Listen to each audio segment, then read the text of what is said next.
Welcome, everybody. Here we are at the wonderful, beautiful Ferrum Heights podcast, the second one.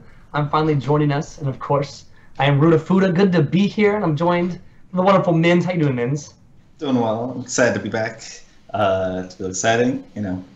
Finally wearing my proper hoodie this time. That's what I'm talking about. And of course, you guys know him well. We're on his channel, McDareth. How you doing today, dude? I'm doing well. Excited for DX to come. It feels so weird that it's already here after all this time of waiting.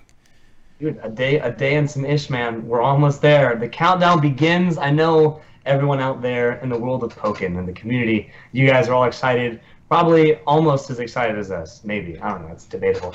But, here we are as a community. We're talking about, all of you guys today and all of us. And so someone kind of surprised us a little bit at Worlds, with his beautiful face, voice, and general knowledge of everything in the game. How you doing today, Burnside? I'm doing great. Thank you so much for having me on, you guys. I'm really excited to be here and almost as excited to be here as I am for DX. Almost. It's close.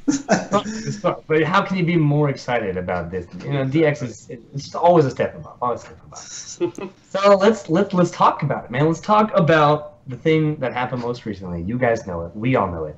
Worlds. Burnside. You want to share your thoughts and experiences with how you got there, what you're doing, general experiences. Yeah, sure. So how I got there, I can't profess to know exactly the inner workings of TPCI, but I think the biggest thing, and I think that it's a good jumping off point for us to talk about Worlds in general, which is just, I think, so I had done commentary before at NEC. I did commentary, and also had an event called Guts 4, which is a lesser known event here in Tri-State, and then just participating in the community and bringing that passion, I think, over months was the thing that sort of got me in. And also shout outs to everyone in the Discord who shouted me out. I appreciate that a lot, and I think that helped a lot. Shout outs for shout outs? Dude, absolutely. You gotta always shout out the shout outs. Dude, of course, dude. That's how the world works. So I mean, you guys were all aware. We all watched the World. So what things surprised you guys there, man? Honestly, for me, I was just mostly surprised by just how well, or how much I think DC has been able to change a lot of TPCI's policies. The fact that they even had chat, as restricted as it was thank you so much. Finally, we can finally talk. We're finally free, and I think it's a very good sign for the future, in the sense of chat today. We were able to get a 3 out of 5 all top 8, which was something was requested after CEO as well. It's our voices can be heard, and they are listening. And Pokemon Company is they've made that abundantly clear, especially as of recently, man. They've been listening. We can look back at the whole season 1 in general. We sometimes we don't talk about it, but of course. I still love season 1, by the way. It's great. It's fun. But that's where the community started, and it was a lot more resistance, I guess, from the Pokemon Company, we could say. And it's very clear that they're listening to us. And because if you really think about it, everything we've asked for as a community, we bonded together, and we spoke on Twitter, we spoke through letters, we spoke, dude, every way we sent letters, man. We wrote letters with our hands and sent them in. We actually did that. And Pokemon Company is listening, man. They're here because, if you look at season 1, even Evo, it's just such a difference in where we were as a community and our relationship with Pokemon Company to where we are now, man. And to look forward to see how that relationships can help change and shape, our community and our game. Ooh, I'm excited, man. I'm super excited. But let's kind of go back to the Worlds that just happened. There were matches. We are talking about a video game after all. I love video games, and let's talk about it, man. What matches were really the highlights of this year's Worlds, man? So I thought, perhaps Burnside. Is it Eski? How would you pronounce? It's Eski. Eski. Okay. So yeah. When Eski beat Tono-sama, I did not see that happening. I'll be honest, because I saw Tono-sama play Bad Intent at Evo. He picked Sceptile. He put Bad Intent in the corner and didn't let him do anything. And it was just this is oppressive. So like for SK to win that was a big surprise to me. Also, Tonosama not picking Sceptile as well was a surprise to me. Yeah, definitely. I don't know if that was just that that Tonosama was feeling his breaks in so much that weekend, or why he didn't pull up the Sceptile, because we all know that he does have that he's people in Japan, say he's right there, right behind Momo as the second best Sceptile in Japan. That matchup, that entire set was awesome, and I appreciated that set a lot, because I think so much of how Tonosama played over the course of the entire weekend, he did a phenomenal job of taking the data and the conditioning in one set against one person and applying it elsewhere. And I think what's really cool there is we saw Fabi from Europe just the next day see the success that Eski had, study what Eski was doing and try out that Blaziken just to see if he could make it work. And I don't know, I thought that was really cool. But speaking about like other sets that I really enjoyed, I'm really happy that in some ways this world's represented sort of how strong Machamp truly can be in the meta, between our Machamp Dittos, Gorson versus Thulius, showcasing that the character has creative options to answer some of the matchups that look more difficult on paper. I was really pleased to see. I was pleased too. As the man who had the fine pleasure of watching Gorson eons ago, it feels like, in the EU versus NA crew battle, man, I am a huge Gorson fan. I love the character he plays. I love the way he plays him. And God, it was so much fun watching him and everything unfold, man. Because there were so many good matches in Worlds in general. Like, I mean, we can talk about let's talk about Thulius for a second. Let's talk about this man has made so many runs in so many tournaments. Not just in Worlds, but we're talking about interesting character selections here right now. Someone want to talk about what Thulius did there at Worlds this last season, man? Well, unfortunately this Worlds wasn't quite able to make it the same position he was, 2016, where he got. Oh wait,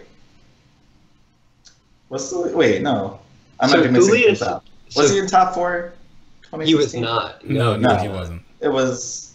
Who was top 4 2016? Let's get this. It was Deity Light. Deity Light got third. Azazel, Tanoshimi, and Potetin. So it was Potetin, Azazel, Azazel, Tanoshimi, and Deity Light, right? I think so. That sounds right. I mean, I'm sure we can find your graphic on it. And so this.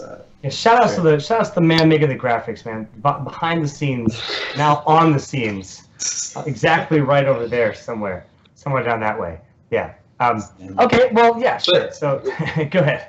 I think what you were alluding to too, Ruda, is okay. So for one thing, to go to Min's saying, I think Thulius is obviously I'm obsessed with Thulius as a player. He's done a lot of really interesting things with Mewtwo, not even like over the course of the last 8 months, and I think we all have shorter memories. Pokken's a young game, but Thulius didn't play as well at Worlds 2016. He qualified, he was there, but this year Thulius showed us how much he's done to transform himself as a player, and I think an interesting marker of that, especially this year, that wasn't on camera, but was recorded, I believe, so you can go see it, is Thulius' counter pick of Charizard against Slipping Bug. You did it. Okay, I'm glad someone knew what I was going for there. Yeah, the glorious Charizard. I don't know if you guys had the fine pleasure of watching that. No, but I didn't see that. It was something, man. It was, we gotta find that, man. Someone's gotta have it. So one thing that I think that a lot of people don't know is Thulius plays a lot of the characters in this game, right? So like Thulius has a Pikachu. Thulius has knowledge of all the characters, and I was biding my time for the chance that we get to see another character come out in tournament. And I think everyone who ends up in bracket against Thulius bides their time praying that it's not against them. Because it's so tough to know, like, when you sit down against a player, you have all these expectations of how they're going to play, what their mix-ups are going to be, how they want to condition you. And you immediately, in a short period of time, have to say, how do I translate that? How does Thulius' habits as a Mewtwo player translate to Charizard? What does that mean, and how do I combat that?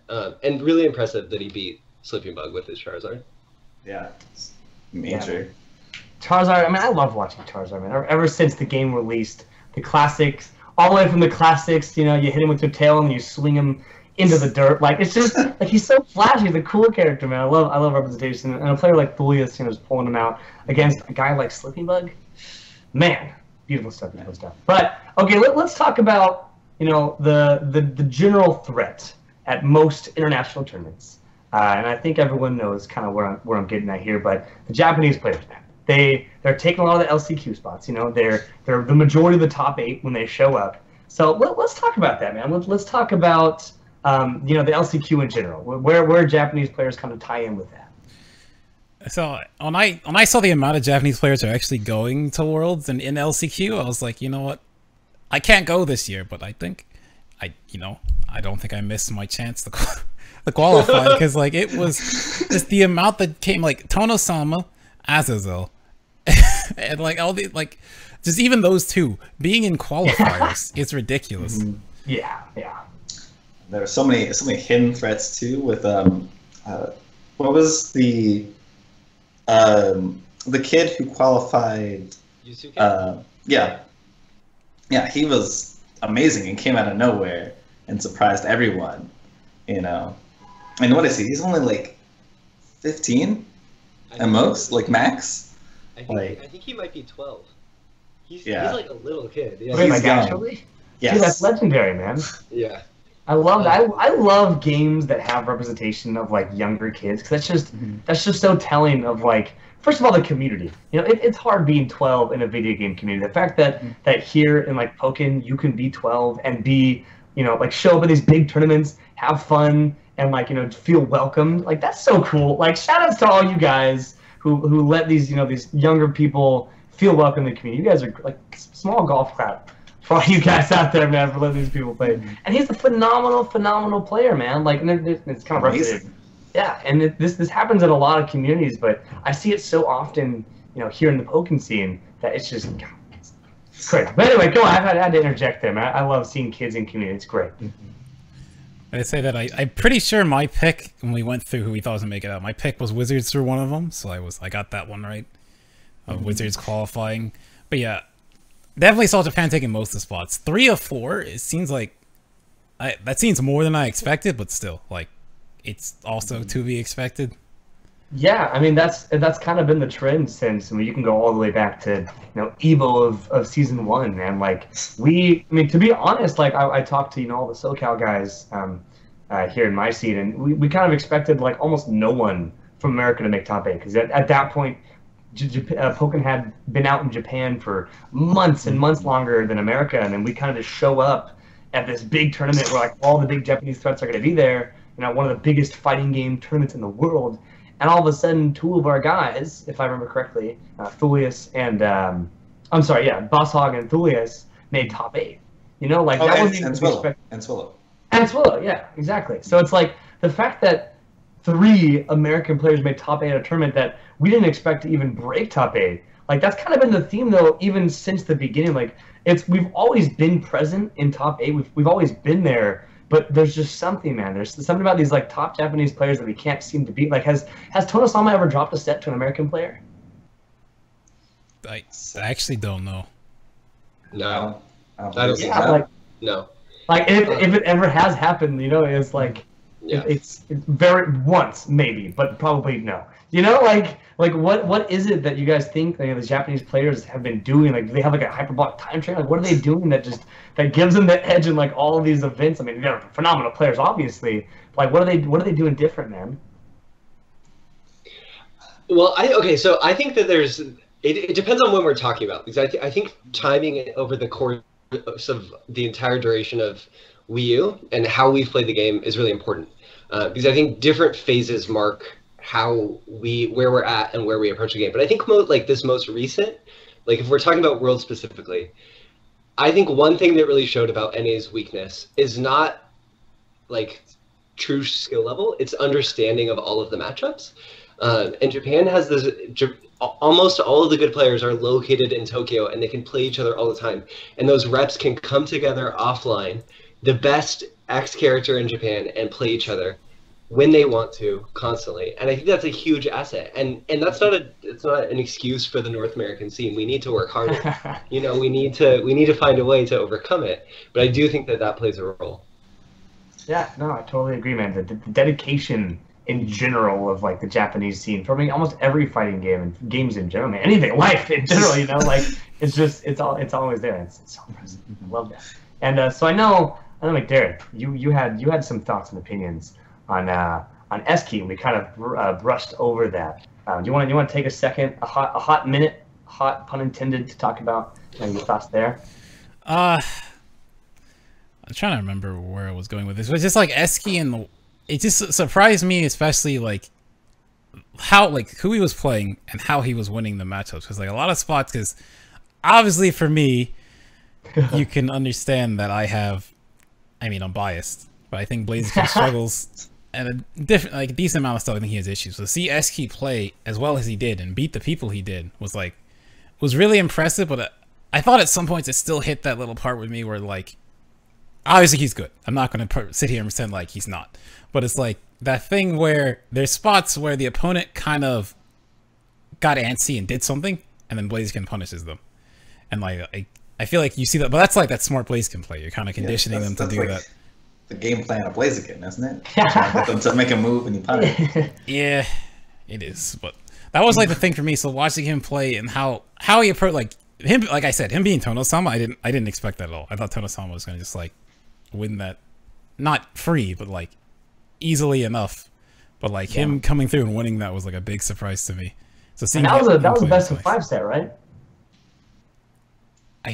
I don't believe it was. Was it like right before the best of 5? No, this was OCQ. This was OCQ. Oh, yeah, that's right. I don't think it was any best of 5 in those. Yeah, I mean, either way, man. Like, that is the threat that is the flames of Blaziken, man. Like, it can always go either way. But, yeah, that's crazy, man. Can I say one more quick thing about SK2 that I think is... So, one thing that I think is interesting about this Worlds 2, talking about, like, different eras of our game's life and how the different scenes play it, is I think for me, at least, watching a lot of the Japanese players, watching Tono-sama and Eski, I think a lot of the top players in North America spent the better half of the last year trying to study Japanese risk management and really perfect that, and to play a more patient, calculated game. And in some ways, Japan at Worlds said, no, like, risk-taking is important. The goal isn't to not take risks. The goal is to earn your risk. And I think that's going to be the next new paradigm shift for NA top play, is understanding how to earn the risks that like Tono-sama and Eski were making and taking, and deepening that. So to not shy away from risk, but to become the master of it. That's deep. That's cool. No, I like that. I like that. You gotta be the risk, man. Be one with the risk. Create the risk. Either way, man. And also, there's one more topic that I wanted to hit with qualifiers and everything, though. We kind of brushed over. We mentioned him.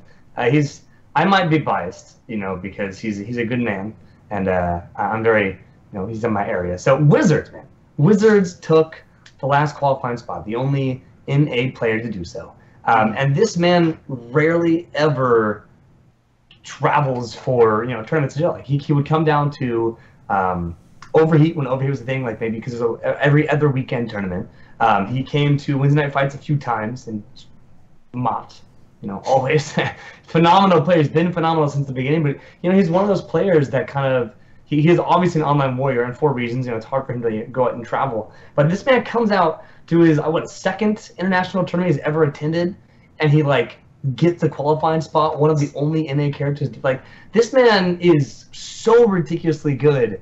And I feel like so many people in the community know about him, but he's rarely seen in this big spotlight as a top player, just because he doesn't get the chance to go out to tournaments. So you guys play against Wizards. What do you guys think about this man's play in general? Oh, it's good. I've been tilted many a times. I've talked with Alistair about him a lot. I believe he actually took the spot by beating Alistair, right? Yeah, he did. Yeah. Yep. And Alistair is always like, man, Wizards is amazing. If he ever traveled anywhere, he'd win. So good. And I think it's. And I think he lived up to that. Yeah. It should be known that one time at Overheat, when I went 0-2, I took a round off him. It's those little victories. Maybe that could have been friendlies, and my memory is skewed here.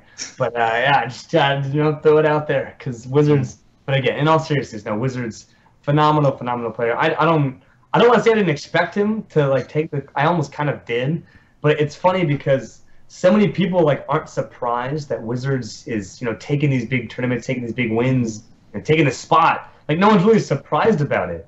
But at the same time, like the man like rarely gets opportunities to like go out and travel. Like I think that's so cool. It's really telling of like even if you don't have the opportunities to go out and travel, maybe you're sitting at home, you can't play all the time. Like just being in the community, being present, going when you can, like it makes a difference. This man now is qualified for. He's qualified because he went out to like a tournament and got the spot. Like it doesn't take every single week of attending events all the time. Get spots like this and get opportunities like this in the community. Just be a part of the community, play consistently, and obviously go when you can. I also want to say with Wizards, and I noticed it's not mentioned here, he actually beat Suicune Master. They were seeded to play each other round 1. He beat him, and Suicune Master was the first seed. He like beat him right after qualifying. That's a whole other thing, man. Suicune Master, very interesting run over there at Worlds this year, man. He's seeded first, and I believe he went 0-2, right? He did. Yeah. Oh, okay. Yeah, that is a yes. Yeah, but I mean, obviously, he's still a phenomenal player. We're going to see him at SC. We're going to see him in work. That man's been a top player in Pokken since the game came out. Like, period. He's been a phenomenal player. And he's been a top player before he even owned the game. Yes, he didn't even play. He didn't even play the game, and he was winning everything. That tilts me. Like, I don't play, and I'm going, rightfully so. This man doesn't play, and he's the top player. That just shouldn't be a connecting thread. It's just, anyway, we all have our opinions. So, yeah, I mean, I don't want to, like, talk down Suicune Master in any way. Like, still a phenomenal player. That round 1, like, that's the scary thing about, like, seeding tournaments is that, like, Wizards doesn't go to tournaments, so how can they rightfully, seed him properly? So he plays against a top player round 1, where normally in the field that is tournaments, it should be pretty free, for the first seed for a little while. Well, but you have a set like Wizards who doesn't have that spotlight a lot, and now all of a sudden you have a crazy upset round 1 of a big tournament that has a lot on the line. That's something I think we see in this community a lot, just because a lot of this community is based online. Because not everyone has the opportunity to go out and travel, but like I said earlier, man, if you get the opportunity to go out and travel and you're thinking twice about it, maybe, dude, just go. Like I think anybody in these 4 beautiful squares and beautiful faces, mainly mine. I'm just kidding. All these beautiful 4 people, we can all agree that going to events will never be a bad experience, just because you get to meet the community, you get to meet the people. And you have opportunities like possibly like how Wizards is presented. But anyway, that's kind of. You guys have anything else about Worlds you want to talk about here? Well, I want to ask you, Burnside, what it's like to actually, work with TPCI, and sort of that experience of, because this was your first time commentating for them specifically. So, like, what exactly were they like asking you? Like, how much were they like? You can't say the Pokemon's names because we don't have the right, like, what were you allowed to do? What were your boundaries? Because I'm just curious about this, like, pure interest. Honestly, it was an incredible experience. I think the biggest thing to me, and I knew this would be the case, but for me, the biggest thing about being at Worlds was, it was such a, like, the energy in the room, just about, like, passion and love for Pokemon, especially on the first day, really sort of helped set the tone for me, not just for Worlds itself, but the entire community and the scope of what we're doing. I think it's really cool to be in a room full of people who legitimately love this one thing so much and love the idea that one thing can bring us together. So that was really, really special. Besides that, there wasn't for me, it was sort of like just approaching commentary how I would approach it at other events. And I know that sounds weird, because like there's clearly some things like you don't have Pokemon names as part of people's gamer tags. So that was, I think, going back, that was a little bit tough to make the adjustment at first, right? Not saying Suicune Master on stream, trying to check yourself. But like from the start, I think that I hope the way that I kind of see it is I think that our conversation has been such that TPCI believes in us. They believe in the community, and season 2 is proof that they wanted to invest in the community, even if maybe it didn't make sense from a business perspective to do that.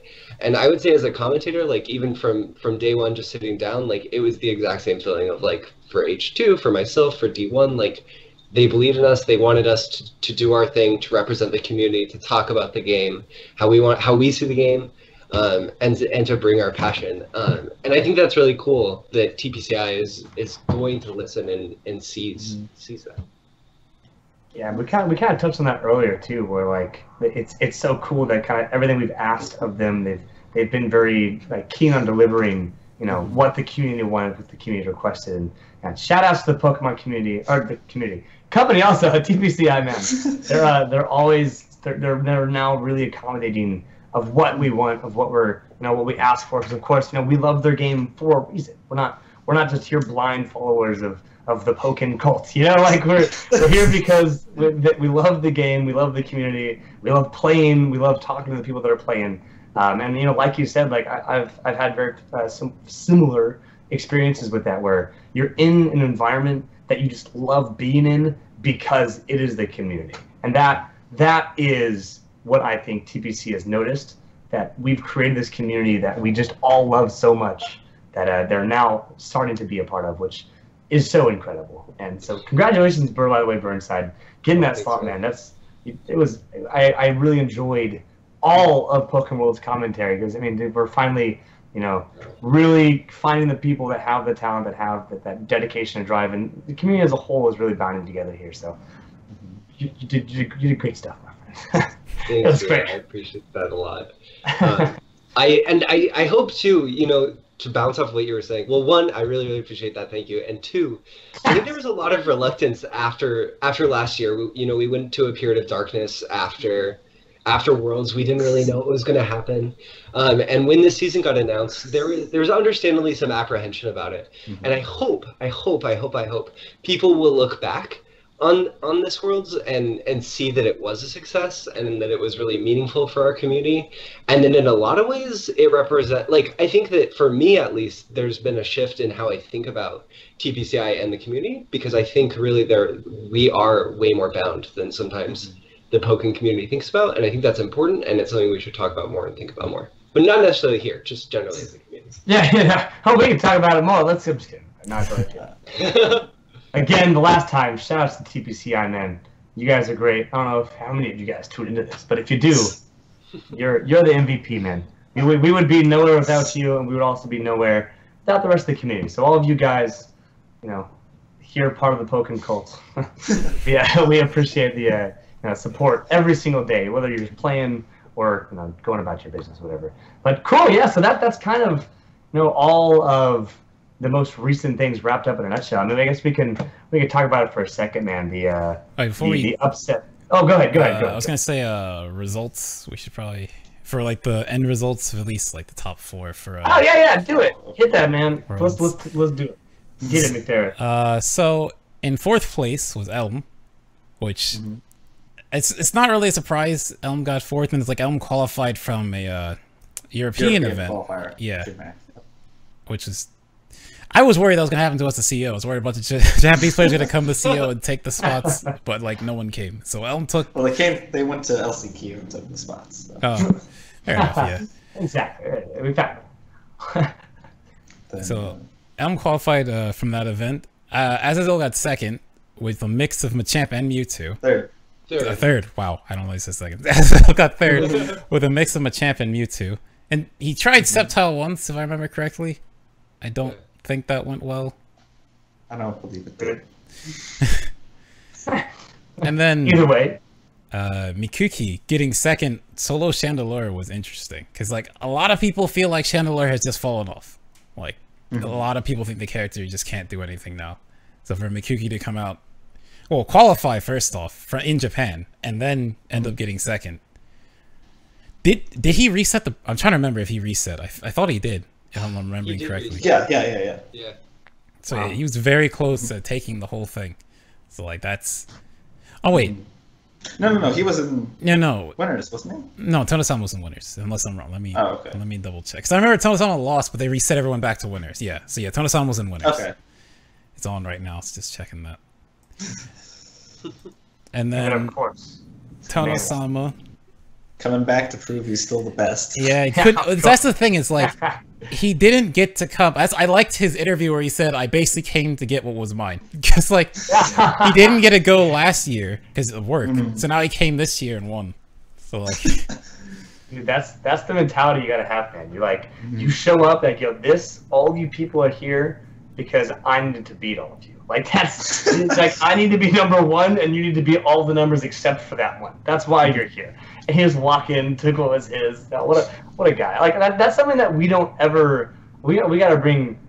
Maybe foreshadow. We gotta bring Alistair in here one of these times because Alistair has such a connection with these Japanese players, man, and we rarely get to see their personalities come out a lot, just because they only come to the TPCI events. Which, by the way, shouts to TPCI for being here. They don't really come out to these like big TPCI events. We never get to see their personality. So I loved seeing that Tonosama had that cool personality. Obviously, I've talked to them before, so they have that personality. They're super cool people. But seeing that like out in an interview, I love that. Like, give me that trophy. Like that's mine. Like took it from me last year because I wasn't there. Give me that crap. I love it, man. So does that conclude the world's talk? Are we gonna move on here? Anybody else? I'm trying to think real fast. Nina Mikuki, didn't he only lose to Tonosama? I'm trying to remember. Yes. Yeah, that's like. I believe so. That is very impressive for like a character. A lot of people have started to say is just falling off. Well, DX, we'll see. Oh yeah, seriously, man. DX is coming. We still don't know. We haven't gotten that. We haven't gotten the full inside scoop. 2 scoops of ice cream yet from Alistair or Wonderstep. What's happening there? But we'll know soon enough because a day and some ish is going away very quickly. Also, we're doing shoutouts always shoutouts. Shoutouts to the Pokken calendar, the DX countdown calendar that's been going. That's like my favorite thing in the morning. That's wake Twitter, up. yeah. Yeah, dude. I like look at my phone. I'm like, all right, well, let's see what everyone's favorite Pokemon is today. Like like I love just catching that like fun little community-based event. See that's what I'm saying. Like I'm like throwing it down your guys' throats at this point. But like this community is so cool. Like we do like the coolest stuff. Like even the stupid stuff on Twitter. Like great, man. It's great. But anyway, did we ever talk about Yusuke? Yusuke? Yeah, we talked about him a little bit. We didn't say that he beat Bad Intent. We mentioned him, but we didn't mention that. We did. Yeah, we mentioned him, and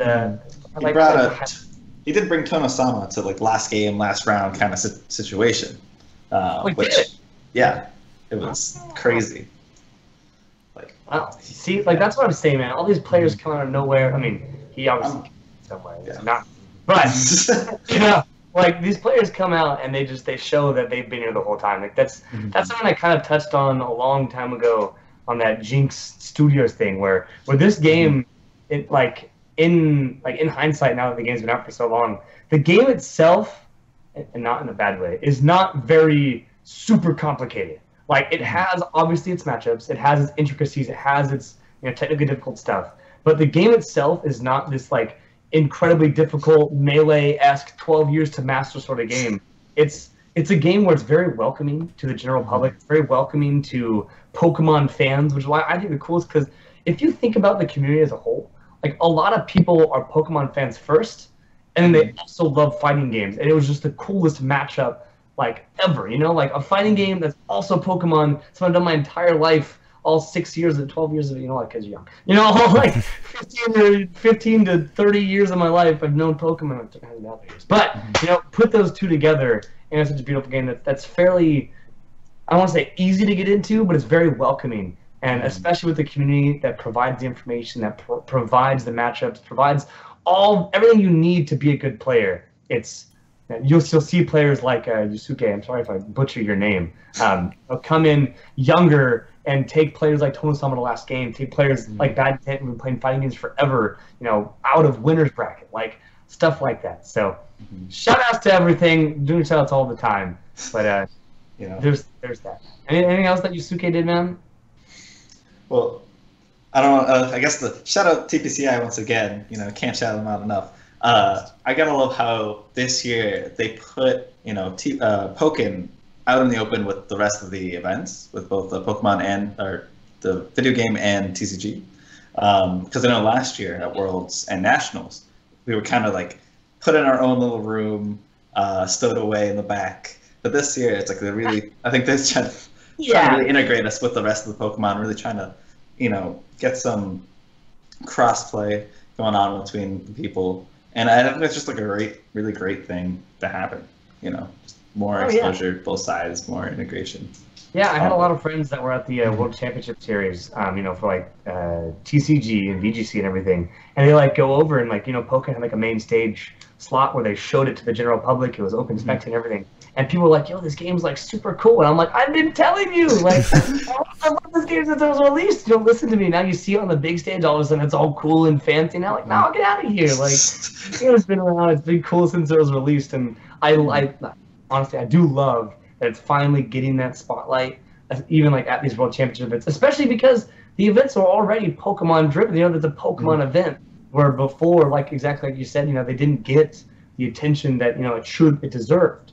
Like a small whimpering dog, like not getting attention is gonna cry, but we didn't cry. We pushed together, we still strong, and then now we are here getting these cool bigger events with the spotlight, with cash prize funded, all this stuff. So finally, I love seeing the growth of the community. I can't stress that enough. It's just been such a wonderful experience, especially since I was more present in the early days. So I know I'm more aware of these struggles that everyone faced here. It still blows my mind that Pokemon Company didn't upload CEO and Evo until like 6 months ago from last year, and it's like that's such a good way to actually help the game and the scene. And like, yeah, well, we'll sit on this.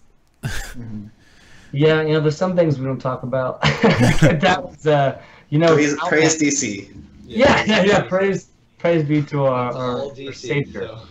The overwatching of the skin connection, DC legend himself.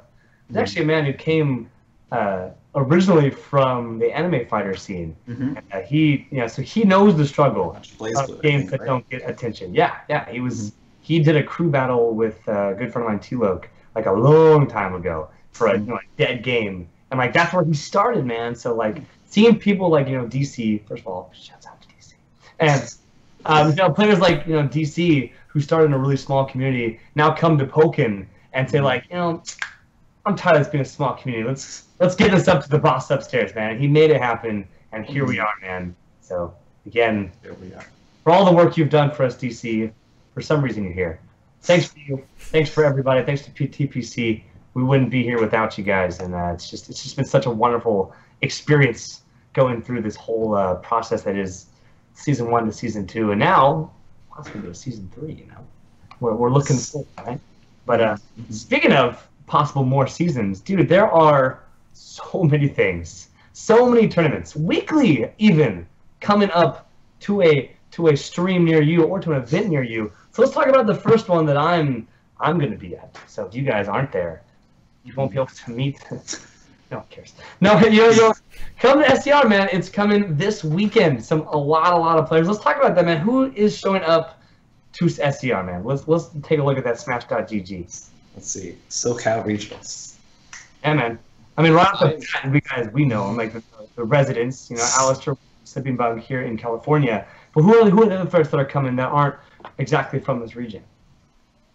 Coach Steve. Coach Steve will be there. Yeah, Coach Steve's the big one. Twixie as well. After his win, Defend the North, and I'm not messing that up. Is that or Summer Jam? Nah. Summer Jam. Summer Jam. Okay. Yeah. Oh, Defend the North was Shippo. Yes. Okay. Yes. So Twixie coming from his win on Summer Jam, and the Shandy Ditto that happened.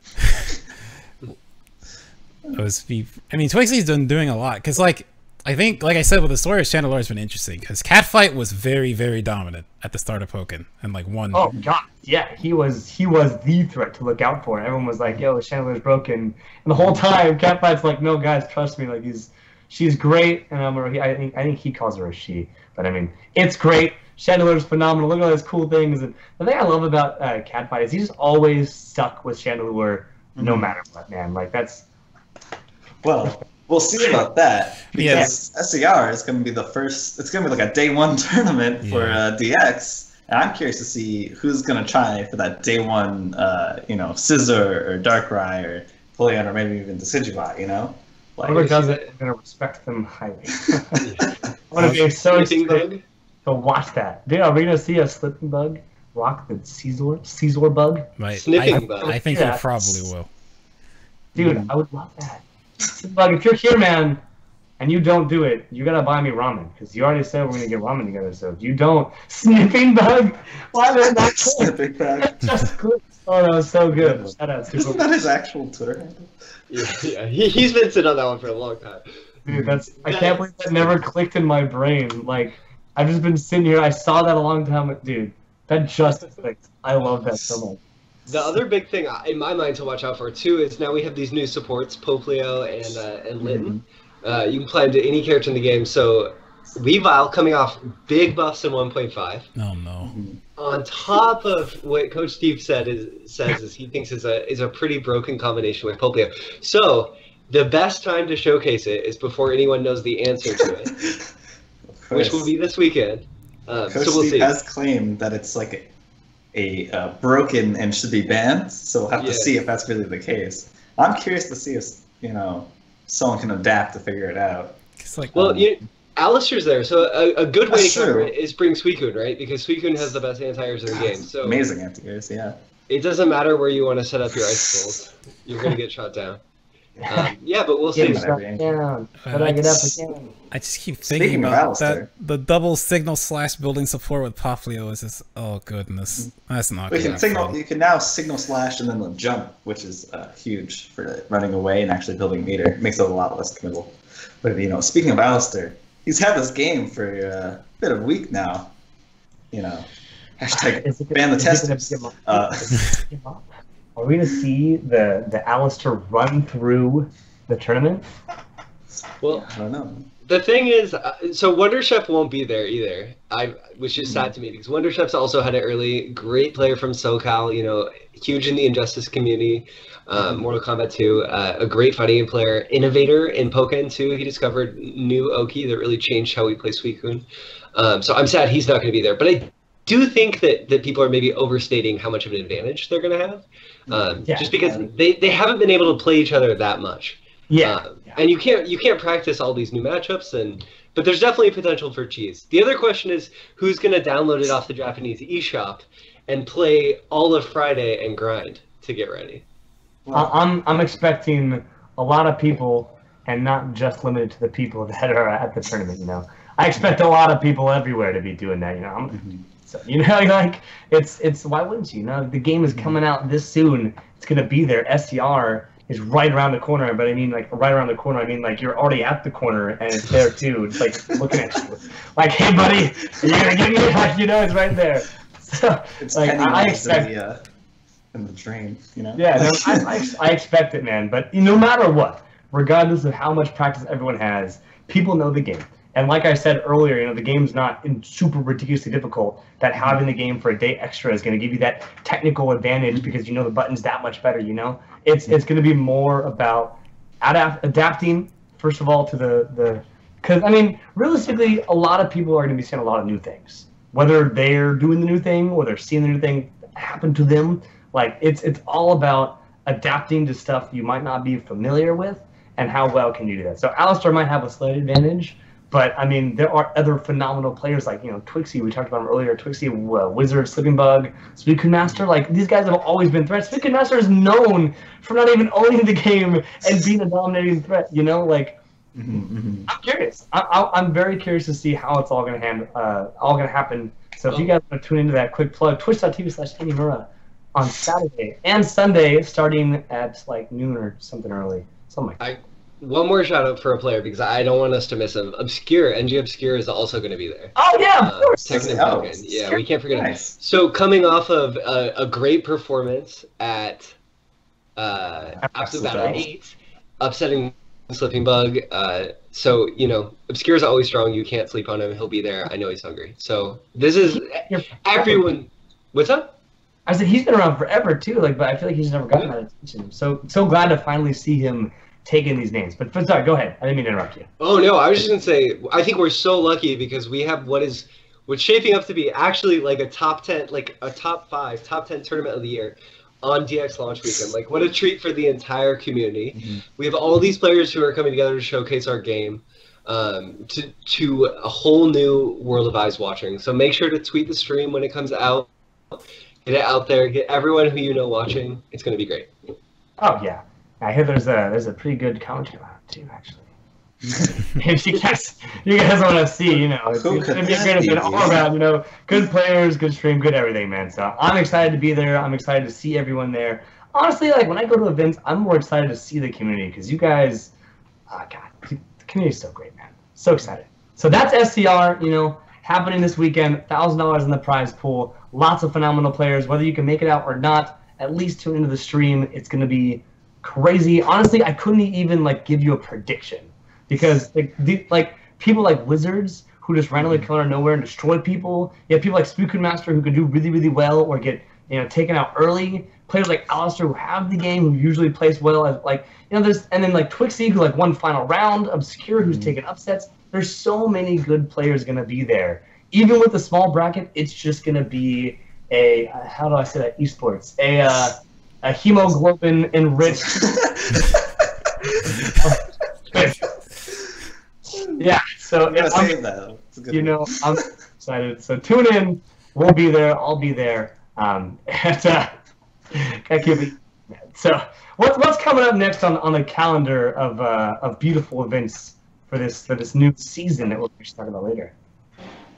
So after that we have GTX Expo in Salt Lake City on September 29th to October 1st. Huge all-around tournament. Lots of games going to be there, which is great news for Pokken because it means that we have so Utah's good. It's in Utah. Utah's a good scene. Lots of NorCal will be going. I know Zyflare is going, but then we also have crossover. So we have players like Smash 4 players like Abadongo, Captain Zach, Koma Rikiri, and Mistake. Three of whom actually have a history in Pokken and have expressed interest in returning for DX. So this is the return. That's super exciting. Can't wait to tune in. Oh, I mean, I think the coolest part about that event is, for me at least, obviously I'm super excited to watch it in general, is seeing how these, you know, Smash players stack up. Because Abadongo and Koma Rikiri are both Japanese players that when they came to America, I think they've been living here now. Because they're both 2GG players, if I remember correctly. No, Abadongo is Luminosity Gaming. Oh, it's Luminosity now. I know he does work with 2GG a lot. And they did house him for like a month at a time. I might be completely wrong, but I feel like they've been in America for like a month or two. So I don't know if since they've been out of the scene, how much Pokken they've even been playing. You know, they have some time. It's happening not this weekend, but next weekend. But seeing players like Abadongo and Koma Rikiri, who are Japanese players, who prioritize a different fighting game, how can they utilize, you know, their knowledge of other fighting games, their knowledge of the Japanese Pokken scene to come to America? We've had Koma Rikiri at the very last Wednesday Night Fights. I don't know if you guys remember it. I remember CEO. Yeah, exactly. Koma Rikiri actually participated, and I think he played Weavile, if I remember correctly. Shadow Mewtwo. Shadow Mewtwo. That's right. And I don't even think he placed like top 3 there. Like, it was crazy, you know, seeing like this player, because I don't think he was like he practiced for that because it's just a random local, you know, because he was getting ready for a CEO. But I'm curious, you know, do these players spend time now practicing since the Pokken DX hype is here? That's something that I've loved and been looking forward to. Is like, is Pokken DX going to bring more crossover fighting game or Smash players into our scene? Because really, at the end of the day, like, I would love that, you know, like having players from other scenes come in just because the new game is being released. Like, dude, like that's so cool. I'm so excited to see that, you know. And Mistake, not even a Japanese player, just like a Smash player. I've never heard him play Pokken ever. Yeah, that's what I was thinking when I saw this list of all the people. Like, I know all of them play except Mistake. Yeah, so it's like, what is he gonna bring? And I know Captain Zach, well, he won one of the PAXs, right? Yeah, like the fan tournament at PAX West. Yeah, so like he, Definitely. I mean, maybe it probably wasn't a very stacked tournament, but you know, like it shows that he still plays the game enough to want to even enter something like that. So you know, Well, still excited to besides, see. I was gonna say besides that, it was it Denver? It was a dream hack with Pokken there, and he got second or third. Zach did. DreamHack Atlanta. Atlanta, yes. Oh, okay. Yeah. So it was smaller, but yeah. So he knows what's up. See, that's what gets me excited. Players like that who don't exactly play all the time, but you know they're there, they're present. And since we now talked about all the Smash players there, I want to highlight one player. He's very near and dear to my heart. He's actually my son in the weirdest way possible. Mutator is actually going to be at GTX, which is cool because that man, like, I feel like he rarely ever gets the opportunity to travel. He's a lot like Wizards in that sense. Like, but you guys all know Mutator, right? Like, let's talk about this man for a hot second. Like, how well do you think he's going to take it? Like, what do you think's going to happen, man? Like, anything can happen? I remember hearing GTX is a new game. Alistair's stream that Alistair believes Mutator is going to take the whole thing, probably. So that's very high I think praise. it's going to be close, man. Him and Zyflare, like, Zyflare made... I mean, I say this as an example because I was there. But Final Round, man, Zyflare made so many crazy upsets at Final Round, taking out, I believe, both Swillow and Suicune Master, and like taking crazy, like, and he took what, second at Final Round. Like, Zyflare is a huge threat, and this man knows like everything about the entire game. Like, it's impressive. It's so crazy. I mean, most people do. Like a lot of the Pokemon community are crazy about it. But like, you know, like Mutator, Zyflare, even Sin, you know, like there's all of these crazy good players gonna be there. It's so hard to say like, oh, one person's for sure gonna win because everyone's so good, you know? Crazy. But if I had to put my money on somebody without being biased, with 100% bias, you know, I gotta root for my boy. You know, Mutator. If you're here or you're watching later, tweet at me if you do watch later. You're my boy, and I'm pulling for you, man. I'll be there in the stream, watching and hoping and praying and probably crying.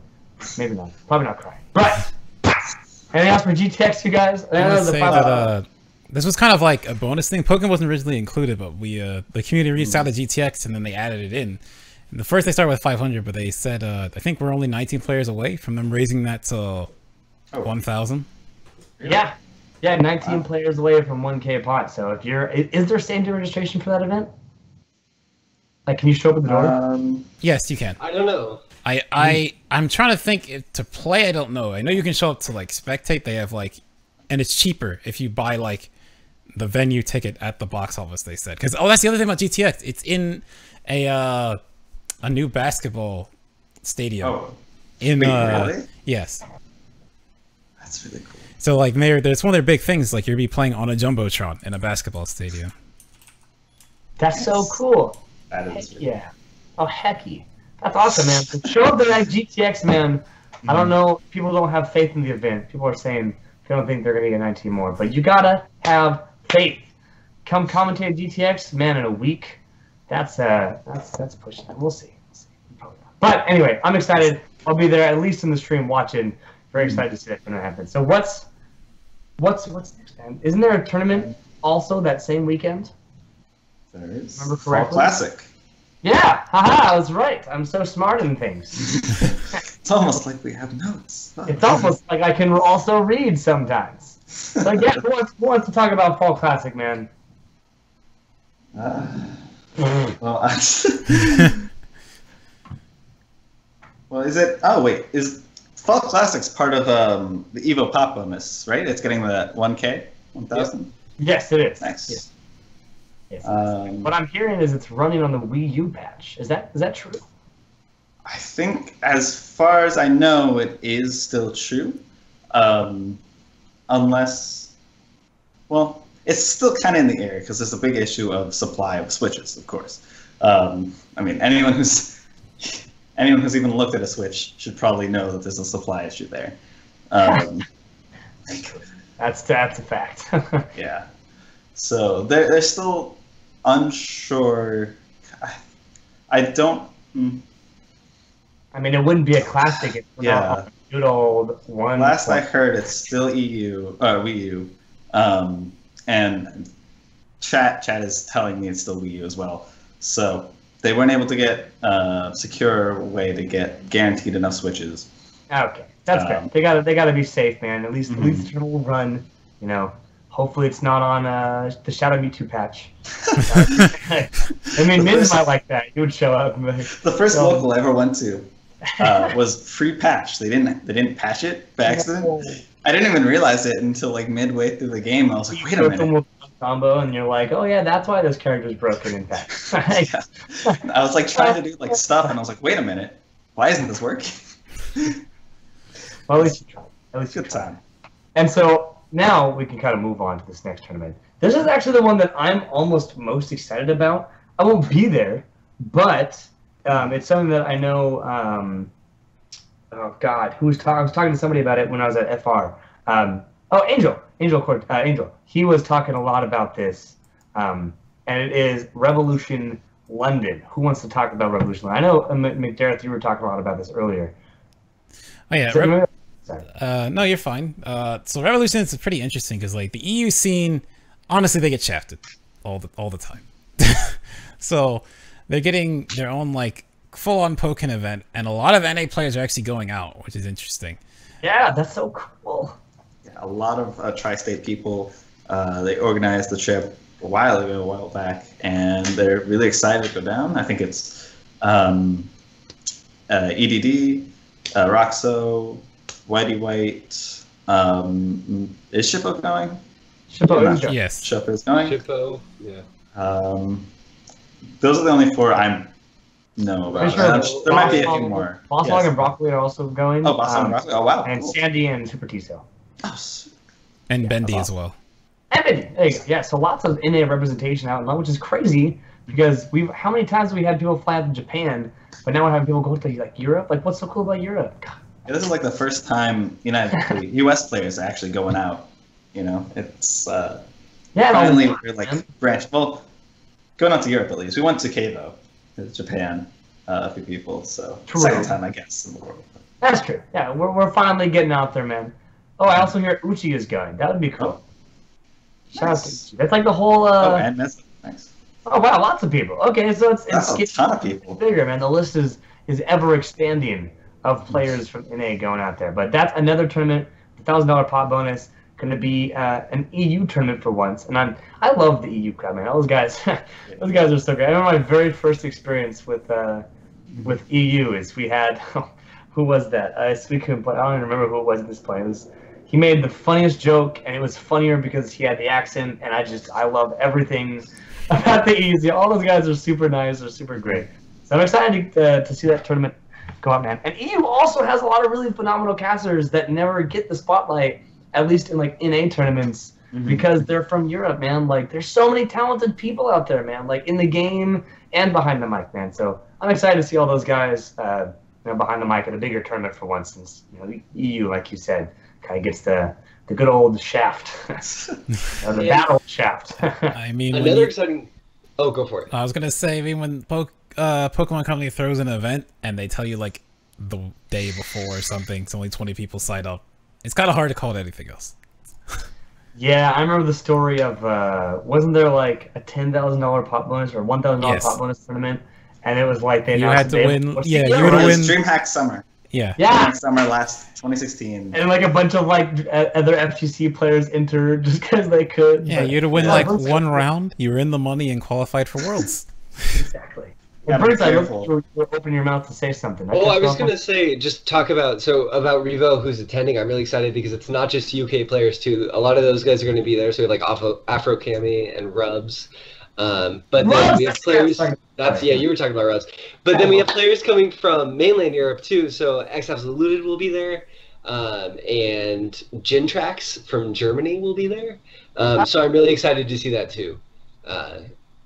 All of Europe coalescing in London to take on HBA. That's probably going to be like one of the big tournaments too. Like just from like the pure number of like entries, like that's going to be a big tournament. Like especially if more of Europe shows up, like that's already like what, like 10 NA players, which is that's more than a lot of tournaments already. And then you have your boy like Gorsing going to be there. I hope, I pray to the gods of the Pokken cult, and all the other like European players that don't go out very often, man. I'm so excited. I'm so excited for Revolution London. But there's still some time, man. So if you're looking to go out and you want to go, that's happening October 6th to 8th. Pre-register ends on the 2nd. So if you want to be on top of that and you want to book your ticket there, or if you're already in Europe and you're tuning in, I don't even know what time it is in Europe right now, like 3 p.m. or like 3 a.m. next year. Morning, I think. I don't know, man. But whatever it is, make sure you pre-register, man. Go to the event, support your scene and the whole community as a whole, because we wouldn't be here without everybody, So there's that, and there's one more tournament that's not on our beautiful list of notes that we haven't actually talked about yet, and it's happening on the East Coast. It rhymes with Schmeinel Gloss. Someone want to talk about? I was trying to think. The last time I tried to do this, people thought that I was talking about Fully performing really well, but I was just talking about his Charizard. So I gotta be more direct. Let's talk about this other tournament. I'm very much forward looking to at. I'm excited for it. That's what I'm trying to say. Final Boss, yes. It's hosted by Hitbox Arena in New Jersey. It's going to be at the right by the airport, right? The right by Newark. Yeah. Yes. Yeah. And it's a purely Pokken event. It's just for Pokken completely. We're gonna have. It's gonna be Pokken. It's on DX. I think the main event. Side event will probably also be 3v3,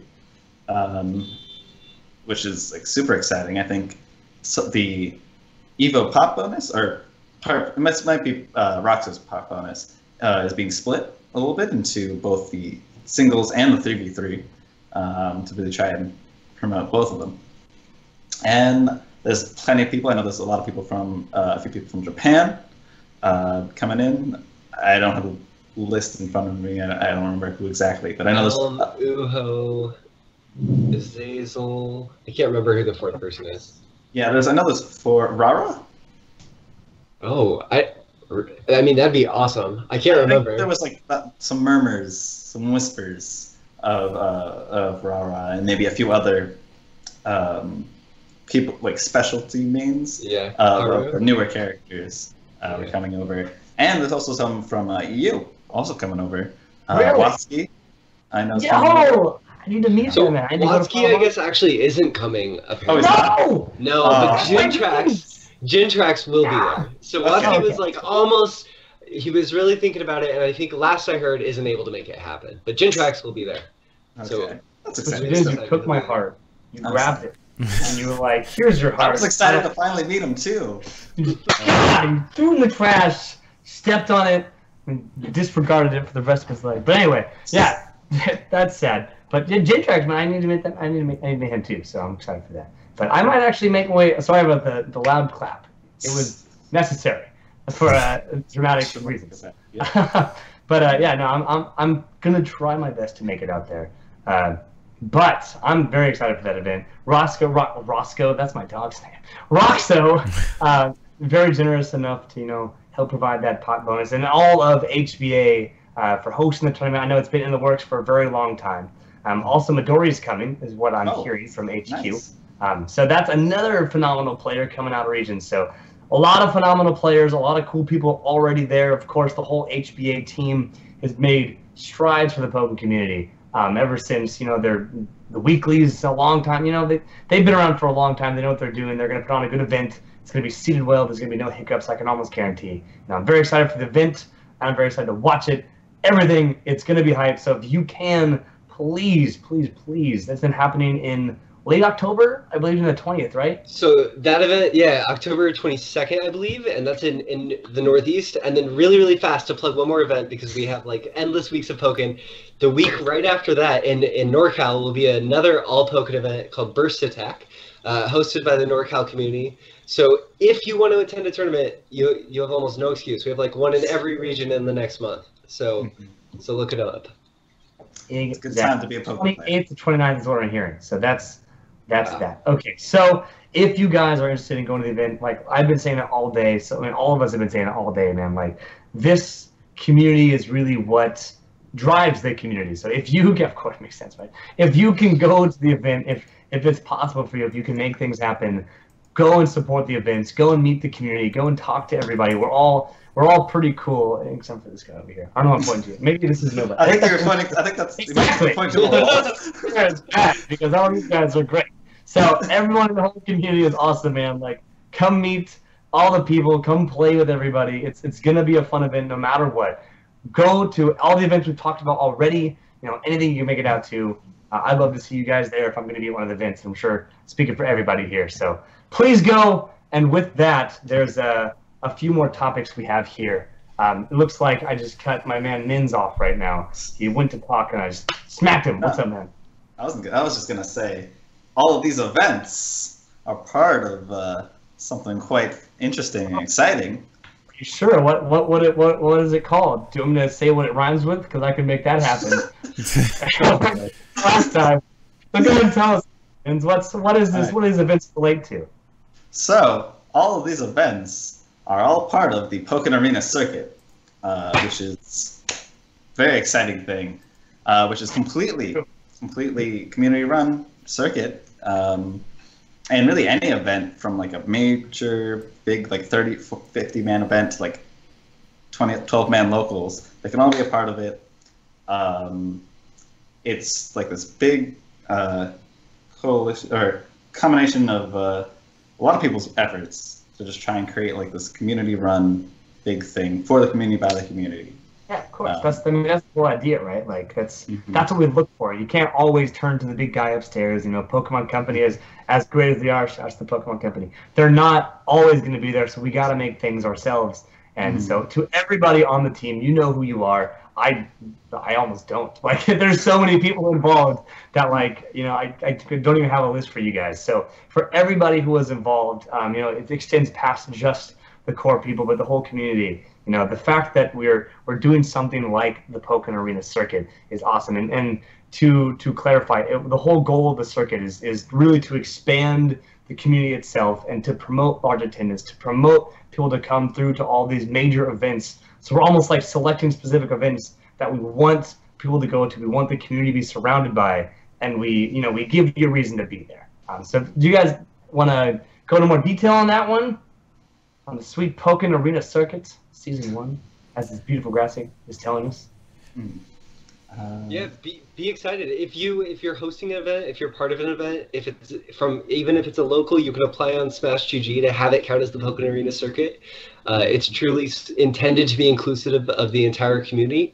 And Bear from Smash GG worked really hard to help us make it a reality. So I think it's another sign, as you've been saying, Ruta, too, of the more passion we show, the more drive we have, the more we're willing to put ourselves out there and just stand by our game that we love, the more opportunities that'll come to the community. And that's clear. It's been happening over and over and over, and it's awesome.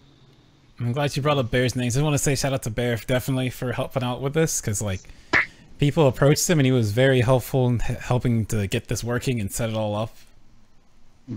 He was so excited to work with us. It was really great. Oh, you know, Bear is always been making strides of all kinds of community. Of course, he's been big in the Smash scene, and now he's helping us out here. So phenomenal guy. He's actually, I see that man in the Pokken Discord all the time.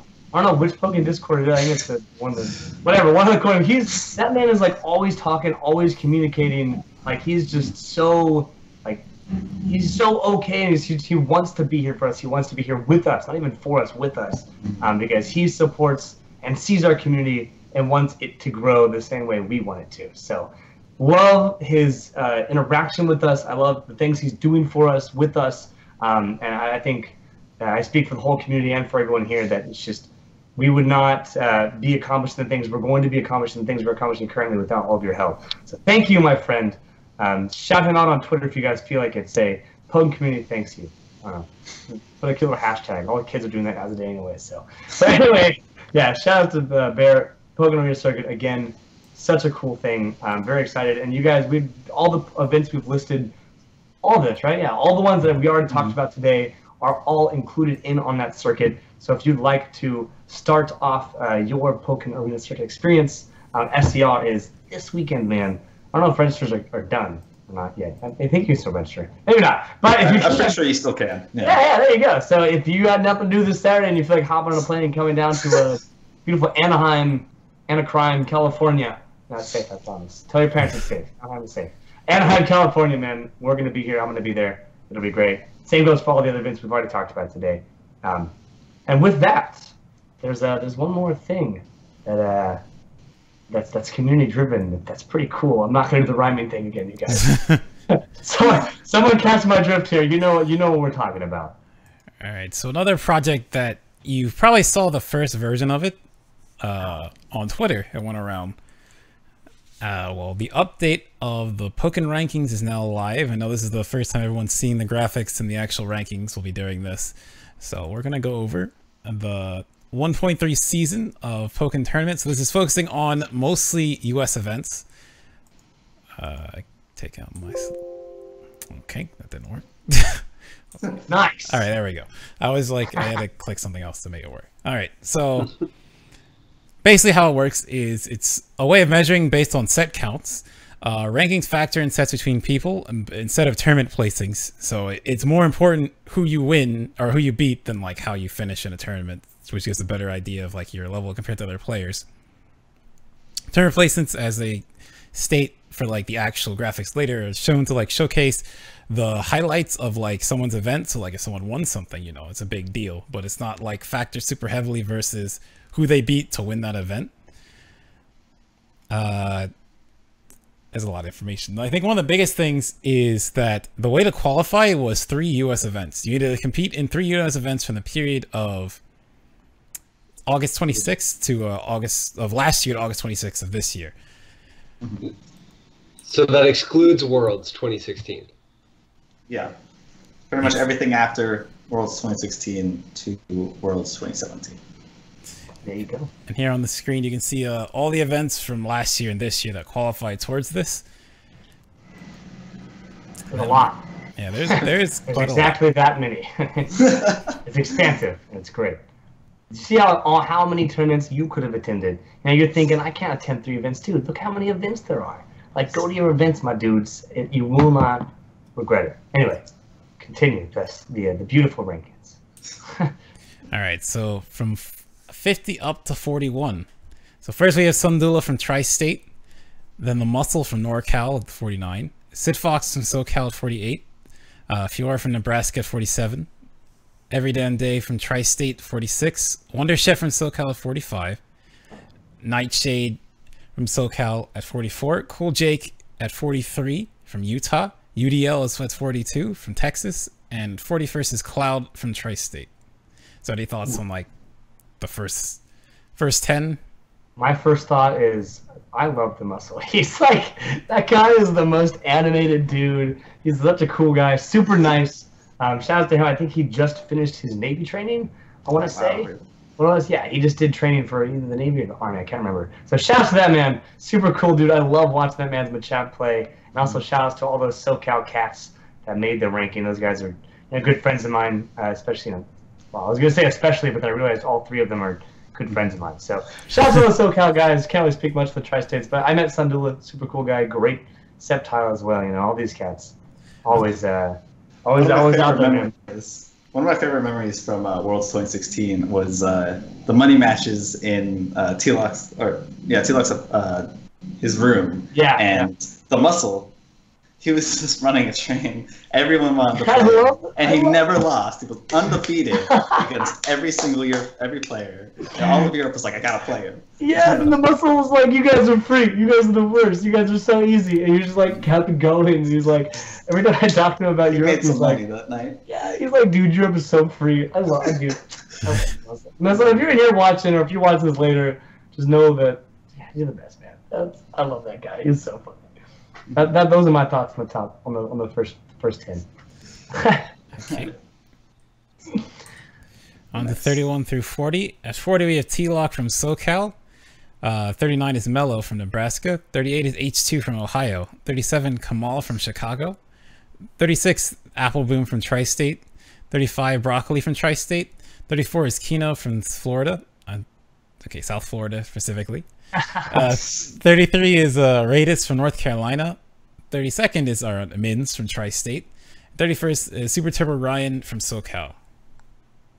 To point at Mins. He's, I think I'm above Scott. you.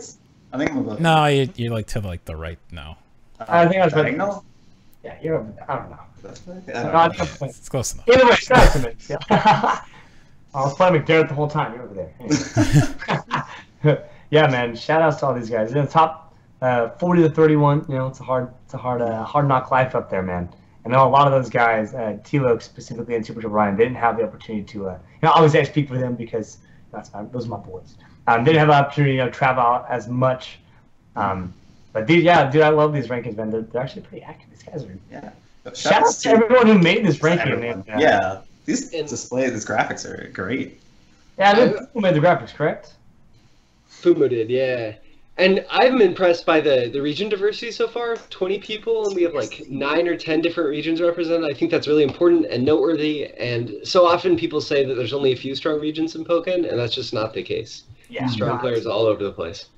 Yeah. Also, since we already shouted out Fumu, I want to shout him out again because I remember months ago that man was like, he would tune into a stream and he's like, "Oh, sorry, I missed something," because he'd be so busy like looking at every tournament to like ever happen in like the history of Pokken, and then like you'll say something and I'll be like, "I'm not sure if if Super Turbo Ryan has ever beaten this guy before." Well, actually, on February 13th, he like lists out like, "Oh, it was 2-1 over Super Turbo Ryan," and again 2 weeks later, and he like pulls out these facts. The man was on top of the info. I know there was more people involved in data collection, but specifically that's what I remember. So Fumu just did such a phenomenal job finding the information, going out of his way so much just to find it and bring it for us, man. The stats master, as Espion says. I can solemnly agree with you there, my friend.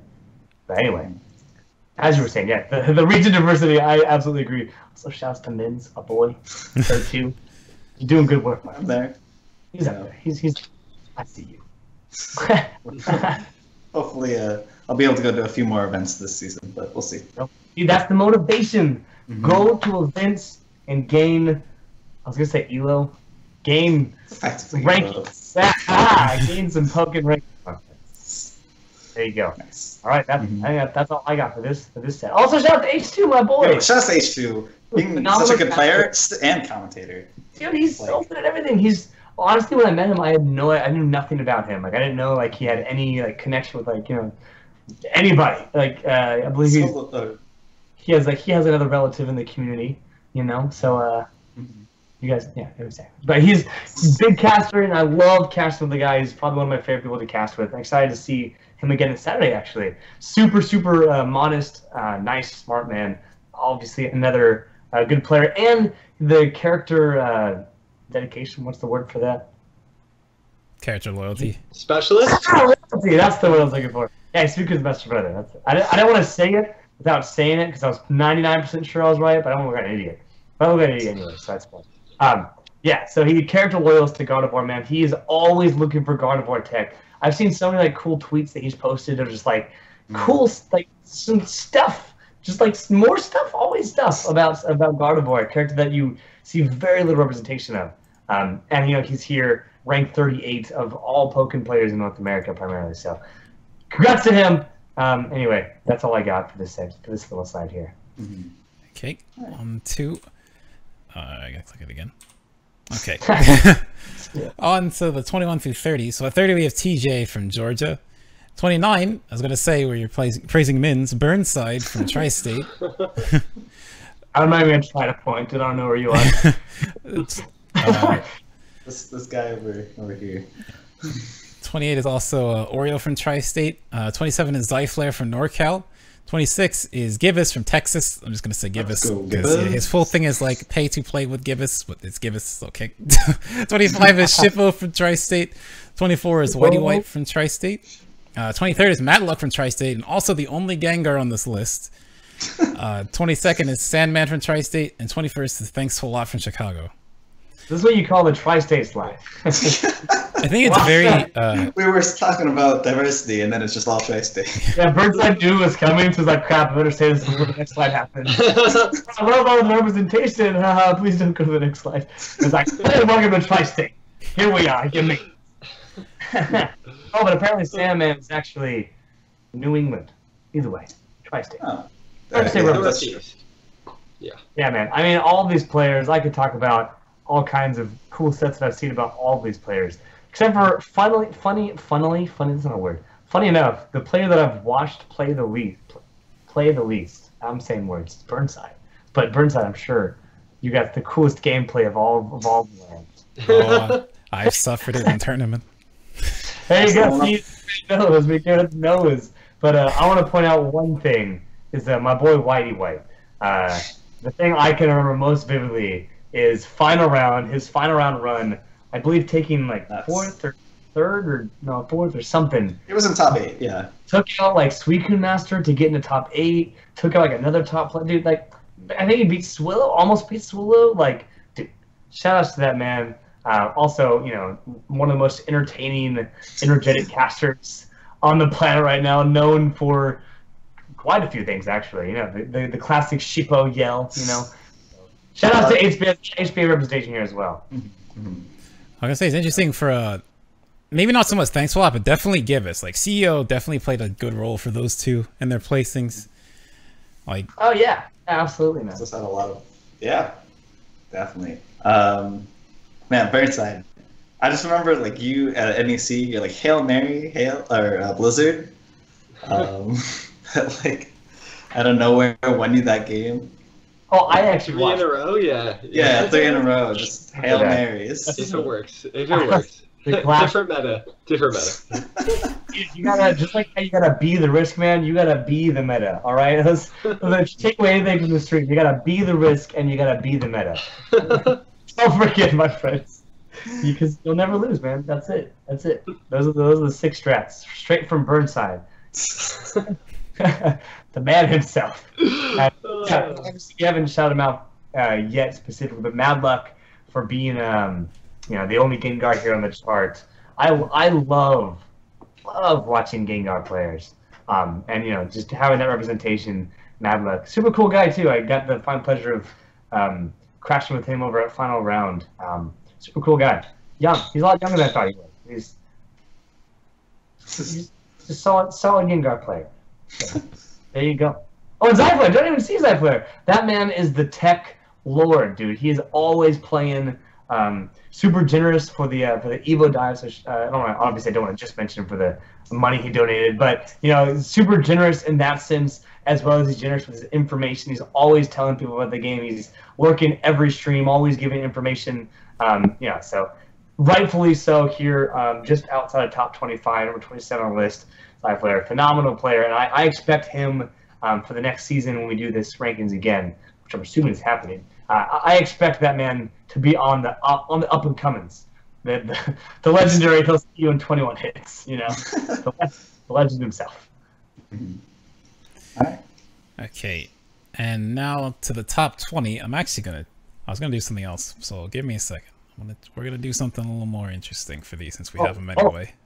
Okay. We got interesting things happening. Fancy stuff. Like, you know, the Ferrum Heights podcast number 2. Okay, so for the top 20, number 20 is Bolamar from Texas. His notable tournament placings is 5th at Absolute Battle 7. I actually don't know what the logo is where he got 4th. I apologize. 9th at NCR 2017. 5th at DreamHack Atlanta 2017, and 5th at Absolute Battle 8. His win-loss ratio between all the top 50, I'm assuming, is 26-15. Total gains of 41 and a 63% win rate. That's impressive, man. I got to see Bolamar. Bolamar's another one of those young guys in the community, man. Yeah, he's really young. I was not expecting that at all. He's super young. I saw him at Evo, where he had a very unfortunate pool mishap there. I believe he also had was it Princess Aura that knocked him out in Evo? Well, that was so long I can't remember. But yeah, I got to see him there, and then again at World Championship. That man's always playing well, man. He's all over all of the streams, you know, just like a lot of the guys in the Pokken community. So yeah, phenomenal player, rightfully number 20 here. That logo, real quickly before we move on to, because it's the history is important for me. It's Texas Trash Day. Okay, so okay, that's what it was. Oh, yeah, that's what that event is. It's blurry, but that's what. Was that your last event in Texas before you moved to Tri-State? No. So my last big event in Texas before I moved was DreamHack, but Oh, okay. that was well after, yeah. Okay. Oh, all right. I wasn't sure on the time scale. Yeah, no, that's all good. There you go. All right, who's next, my man? We're moving on up here. It's number 19. Make sure I get all mess. All right, number 19, we have NG Obscure from Georgia, with his notable placements being Final Round 20 at 9th. Momocon, he received 5th. Anime Evo, he had 7th. And Absolute Battle 8th, 3rd. With a win-loss ratio of 22-14, a total games of 36, and a win rate of 61%. That's impressive, man. Yeah, this guy, we already talked about him slightly, but we can rehash on his trial through the battle that was Absolute Battle, actually, right? Like we said earlier, kind of 2-0 Sleeping Bug in, I believe, 2-1 Badminton, both in pools. And he made all the way through 3rd place. Like, phenomenal player. He's been around for so long. It has, I was going to say character diversity, but, you know, plays more than just his one character, you know, aware of that, you know, the matchup knowledge and whatnot. So, great player, definitely earned a spot here. And I've always loved watching him play. I've mainly watched his YouTube more than anything, but he's very technical, very smart with his play, and definitely deserves a spot for sure. Oh, definitely. And his ability to be able to get to, you know, the 19th spot while still being a top-level player in Tekken 7 specifically, yeah, it speaks volumes to just like how good he's able to, you know, translate his years of fighting game knowledge into Pokken as well. Fighting game veteran. Veteran. Okay, now at 18th, we have Double from Chicago. So Double's notable tournament placings is 4th at Frosty Faustings and 2nd at NCR 2017. A win-loss ratio of 15-6, total games of 21, and a win rate of 71%. I always got to say about this man, but someone go ahead. Yeah, preeminent North American Bracein main who attends tournaments. Well, one of them, like one of the strongest Bracein labbers ever. I would say Doubles push the character as much as anyone in the entire world. Yeah. Just to be real. Yeah, and he's done a number in those online tournaments, man. Every time I've ever checked the bracket, I've always seen Double just like run through those brackets, man. He's always grinding anytime he can. Great player, and like you said, yeah, advancing that meta, man. So yeah, he's so knowledgeable, and he really tries to spread that knowledge around. Like he's always posting and helping people out with information and tips, making videos on different things, posting, you know, Twitter videos of just funky setups. I don't know, he's just like a really knowledgeable person, and it definitely deserves a spot. Oh yeah, and this is the kind of man I want to see commentate more, man. I think I've seen him commentate a few times, but I just love his voice is like audible chocolate. Like I love it. Like, this man needs to commentate more. So if you're watching this Double, you better find yourself a mic and get yourself out here, man, because I want to see you there. I want to see and hear you there. That's what I got for that, man. All right, on to number 17. Another Bracein, Kuki from Florida. Her normal tongue-tied. Her notable tournament placings Got him. is 2nd at Texas Trash Day.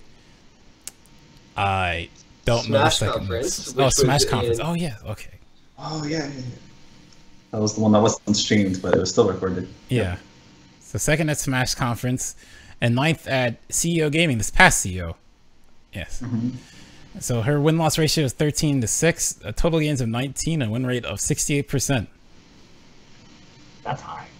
Yeah. That's a solid win rate, man. Yeah, second and 9th, very solid tournament players. I know she's another person who's always feeding the Discord chats, always looking for someone to play, always in all of the streams, man. I don't think I've ever been in a stream and not seen her name show up in the chat. She is everywhere, always looking for that knowledge, and you know it reflects here at number 17, man.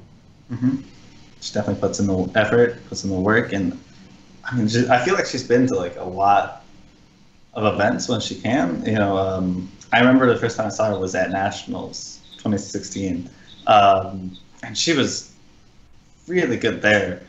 You know, and it's just like she just keeps getting better and better. I agree.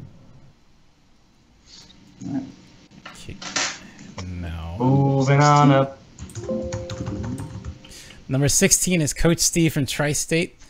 With his notable tournament placings being 1st at Rebellion, 2nd at Frosty Faustings, 13th at NEC, 7th at Rumble in the Tundra, 3rd at DreamHack. I believe that's Austin. Austin. Okay.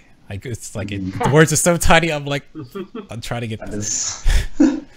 And 13th at CEO 2017, and his win-loss ratio is 33 wins to 15 losses with 48 games played and 68% win rate. Yeah, I remember when Coach Steve was solely a Garchomp main. I remember the phase where he was like, man, I want to play a different character. Like, what different character from Garchomp how more different can you get? That's like Weavile, like super rush day, man. The switch was almost seamlessly. Happened super great, like quickly. Like that man went from a Garchomp main to a Weavile main, like quickly and like really effectively. Like his Weavile was very scary. Like the first tournament he went to with his Weavile. So phenomenal player. Like I've been saying all day, man. He puts in the work. He's always there. He plays just like Obscure, man. He's all over other fighting games too, man. He is a fighting game connoisseur. One of the, I think of the Pokken players, he has the most, I guess you could say, prestigious sponsor, whatever. Like, Panda Global, huge sponsor. So, obviously a great player, been around the block a couple of times, so to speak. And, it reflects here number 16. I was going to say, like, when I play Coach Steve, you can tell just from the way he plays, the way he applies pressure, he's so used to the idea of, like, other fighting games of how to apply safe pressure and not, like, overcommit, but still pressure the opponent. So it's really impressive to see his play. Yeah, I have Coach Steve, in my mind, he's kind of like one of the founders of like Tri-State Pokken in a lot of ways. And I think like, he, for the New York City locals, he would be the one, we'd like wait for him because he had the copy of the game that we played. Like he was like the guy that, everyone, he was at the top. Everyone was working so hard to, get on his level and beat him. And like, for I think Coach Steve really sort of helped define Tri-State and helped us become such like a strong region, and then he's really like someone I know a lot of people in this community rightfully look up to. Yeah. Mm-hmm. At 15, we have Catfight, also from Tri-State, and with his notable tournament placings being 2nd at Rebellion, 3rd at Rumble on the Tundra, 13th at NEC, and 1st at Winter Roll 11, with his win-loss ratio being 29-13, of 42 games played, and a 69% win rate. See, like we said earlier, Catfight was definitely super dominant, like, when the game came out. Easily, like, if this was the first season of Pokken, Catfight would probably be 1. Just because, like... Oh, yeah. No, he was the dominating threat for so long. I remember watching him at, I forget which tournament. Like, he went out, I think it was NEC, where, like, he dropped out, like, super early, and I was just, like, I was baffled, because I was just expecting, the Catfight Grand Finals. Like, if he's not Grand Finals, he's at least in Winners Finals. He's somewhere in the top 3, as you can see in his tournament placements above here. Like, he has just always been that threat that you will probably find in Grand Finals. He's dropped off a little bit since then. He's still a phenomenal player. And I'm very excited to see what he's going to do in this new season. But like I kind of touched on earlier, he was always like a character loyalist, and he really stuck through his Chandelure, and he pushed the limits of that character. And I know he discovered quite a number of the Chandelure tech out here. Not to discredit any of the other Chandelures, but I know he was out there in the beginning, just making that character work. He's just been here from the start. Very first big Pokken event, DreamHack Austin 2016, 2nd place there, and he's still a very high top level player, just insanely consistent. And he's kind of like the other side of like the Tri-State founders. It was like he was the New Jersey side, Coach Steve was like New York, so it's like exactly. I was gonna say, like, it was that DreamHack, and then afterwards I went to my first Pokken tournament was with Catfight. You let me stay at his place. We went to the one in New York. This was the first time I met Mins when we played at that event. And like that was the real catalyst that got me into the scene. So I really always appreciate Catfight and always look forward to seeing how he does in events and hope to see him definitely tear it up. Either of you, like, I know he wanted to switch to Darkrai, and I always felt like that's maybe the reason Shandy started falling off, because he saw Darkrai, he thought like Shandy has issues, so maybe I'll wait for this.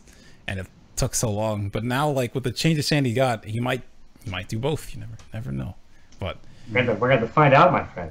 yeah, definitely excited to see where he goes from there. And at 14, it's also another Chandelure of Soul Guitarist from Tri-State, with his notable tournament placing being 9th at CEO this year and 2nd at Summer Jam when that Chandelure Ditto we keep mentioning. With the win-loss ratio for him being 14-8, a total against a 22, and a 63% win rate. Yeah, so Soul Guitar is a really strong Shandy player. I think that the dichotomy of Shandy players is interesting. So we have Catfight, who has this one style, and then in Season 2, Soul Guitarist has been around since the old days. But I think Soul Guitarist, Twixie, and Mikuki represent this totally different style of Chandelure, the more aggressive sort of combat Chandelure. So awesome to see him here at 14th. Okay, and at 13th, we have Swillow from South Florida, with his notable tournament placings being 3rd at Smash Conference, 3rd at Final Round 20, and 7th at DreamHack Atlanta. His win-loss ratio is 17-6, and his total gains is 23 with a 73% win rate. I think definitely another player. This just was like the first season. He would definitely be higher up than where he's placed. Yeah, I mean, those are the threats, right? You had Swillow, you had Suicune Master, you had Catfight. That was your 3. If they're at the tournament, you hold 4th place. Like, it was a battle for 4th at that point against those guys. So yeah, Swillow always been a threat, and he's another one of those guys where I know even leading up to Final Round, obviously it's the one I remember the most. He was like playing Zelda Breath of the Wild like all day, every day leading up to the tournament, and just purely based off his intuition, his ability to just play the game almost naturally. Like, he's just always been a threat, even when he's not consistently practicing. And he's just, and that reflects, he's still 13th. That's still the 13th best Pokken player here in this region, pretty much NA. And it goes to show that it's not always about practicing every day, which you should, but it does have a lot to do with that intuition, that fighting game spirit. I mean, he's an older, young gentleman, so to speak. So he's definitely more experienced with fighting games, and that really does show in his placement here. I want to say, you said the older part. Like, hearing that Swillow and Bim are brothers is like, okay, I could see it. Then hearing Swillow's the older one, and it's like, wait, yeah, like the older. He's I don't say much older, but he's up there, man. Like, he's an older cat in this community. But that's another cool thing about this community is you have like the 12-year-olds, and then you have Swillow, whose age he can tell you if he really wants to, but he's much older than 12, right? Like, you have a large range of ages in this community, and everyone is just accepted, and everyone is treated equally. There's no like, oh, we don't like you because you're older, or oh, we don't like you because you're younger. Everyone is accepted. That's the beauty of the Pokken community, and God, it's just, I love this. I love this community. It's great. It'll always be great. I also want to add in, because I noticed his @ is Soul Guitarist. So if you want to follow Swillow, it's at Panda King EX. That's his Twitter @. It's just not Soul Guitarist. Right, and at 12, we have Rasen Ryu from Ohio, with his notable tournament places being Rumble in the Tundra 5. Rumble in the Tundra, he got 5th. At KIT, he got 7th. Frosty Faustings, he received 3rd. Winter Brawl 11, he got 7th. CEO 2017, he got 3rd. And at Defend the North 2017, he got 5th.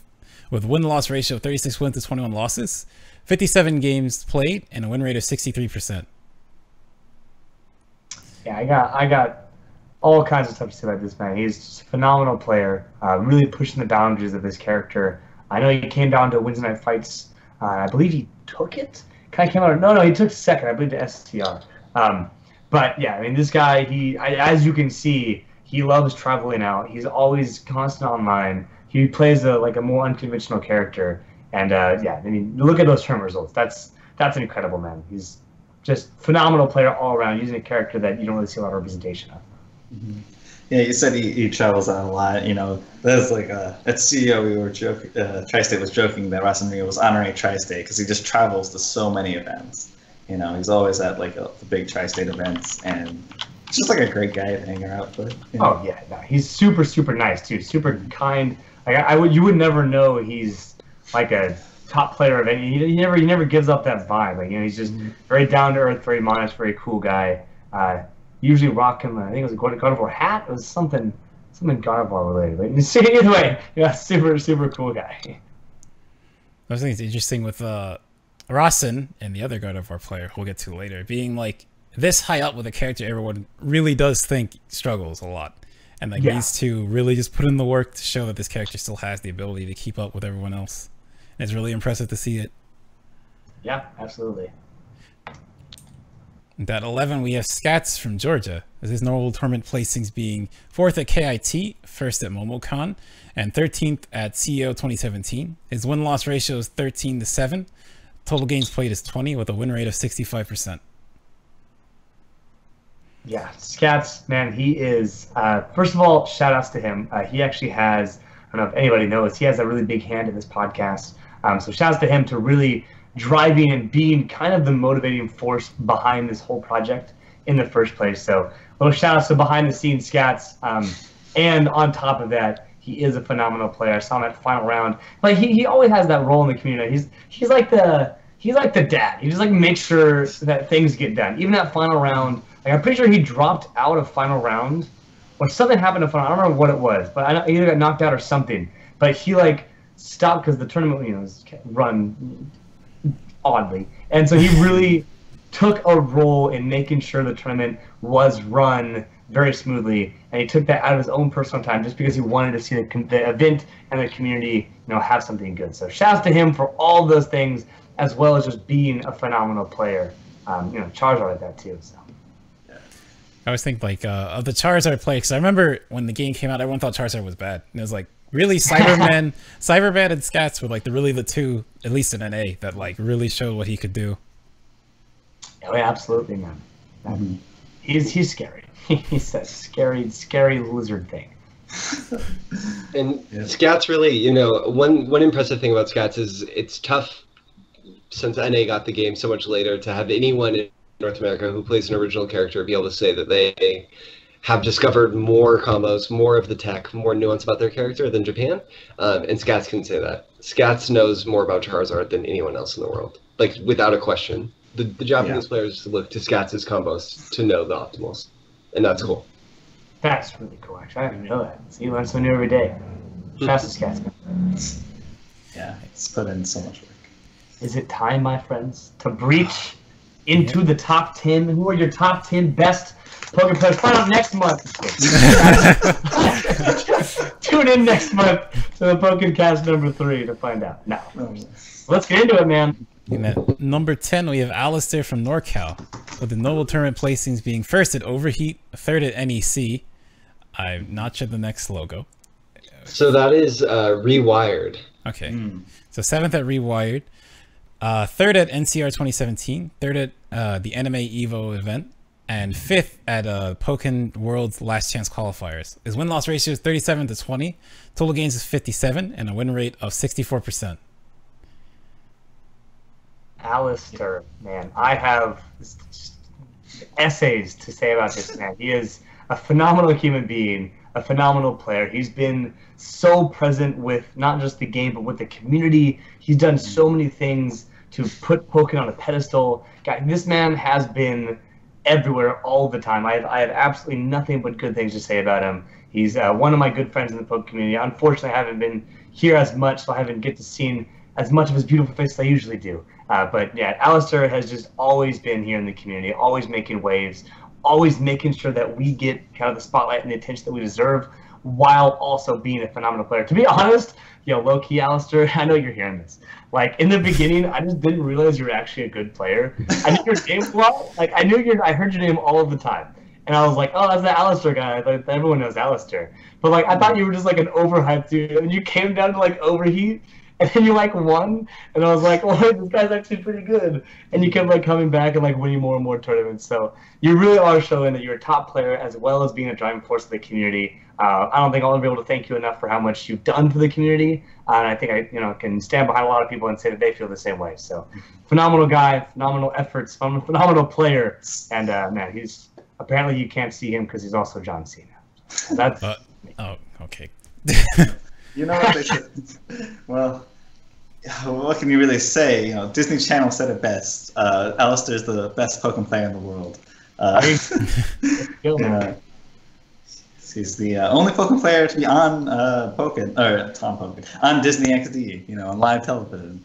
So it's just a great guy. Just everyone loves Alistair. Alistair. At number 9, we have Elm from Japan. Noble tournament places is 7th at Canada Cup, 7th at NEC, and 4th at Pokken Worlds 2017. A win-loss ratio of 8 wins to 11 losses.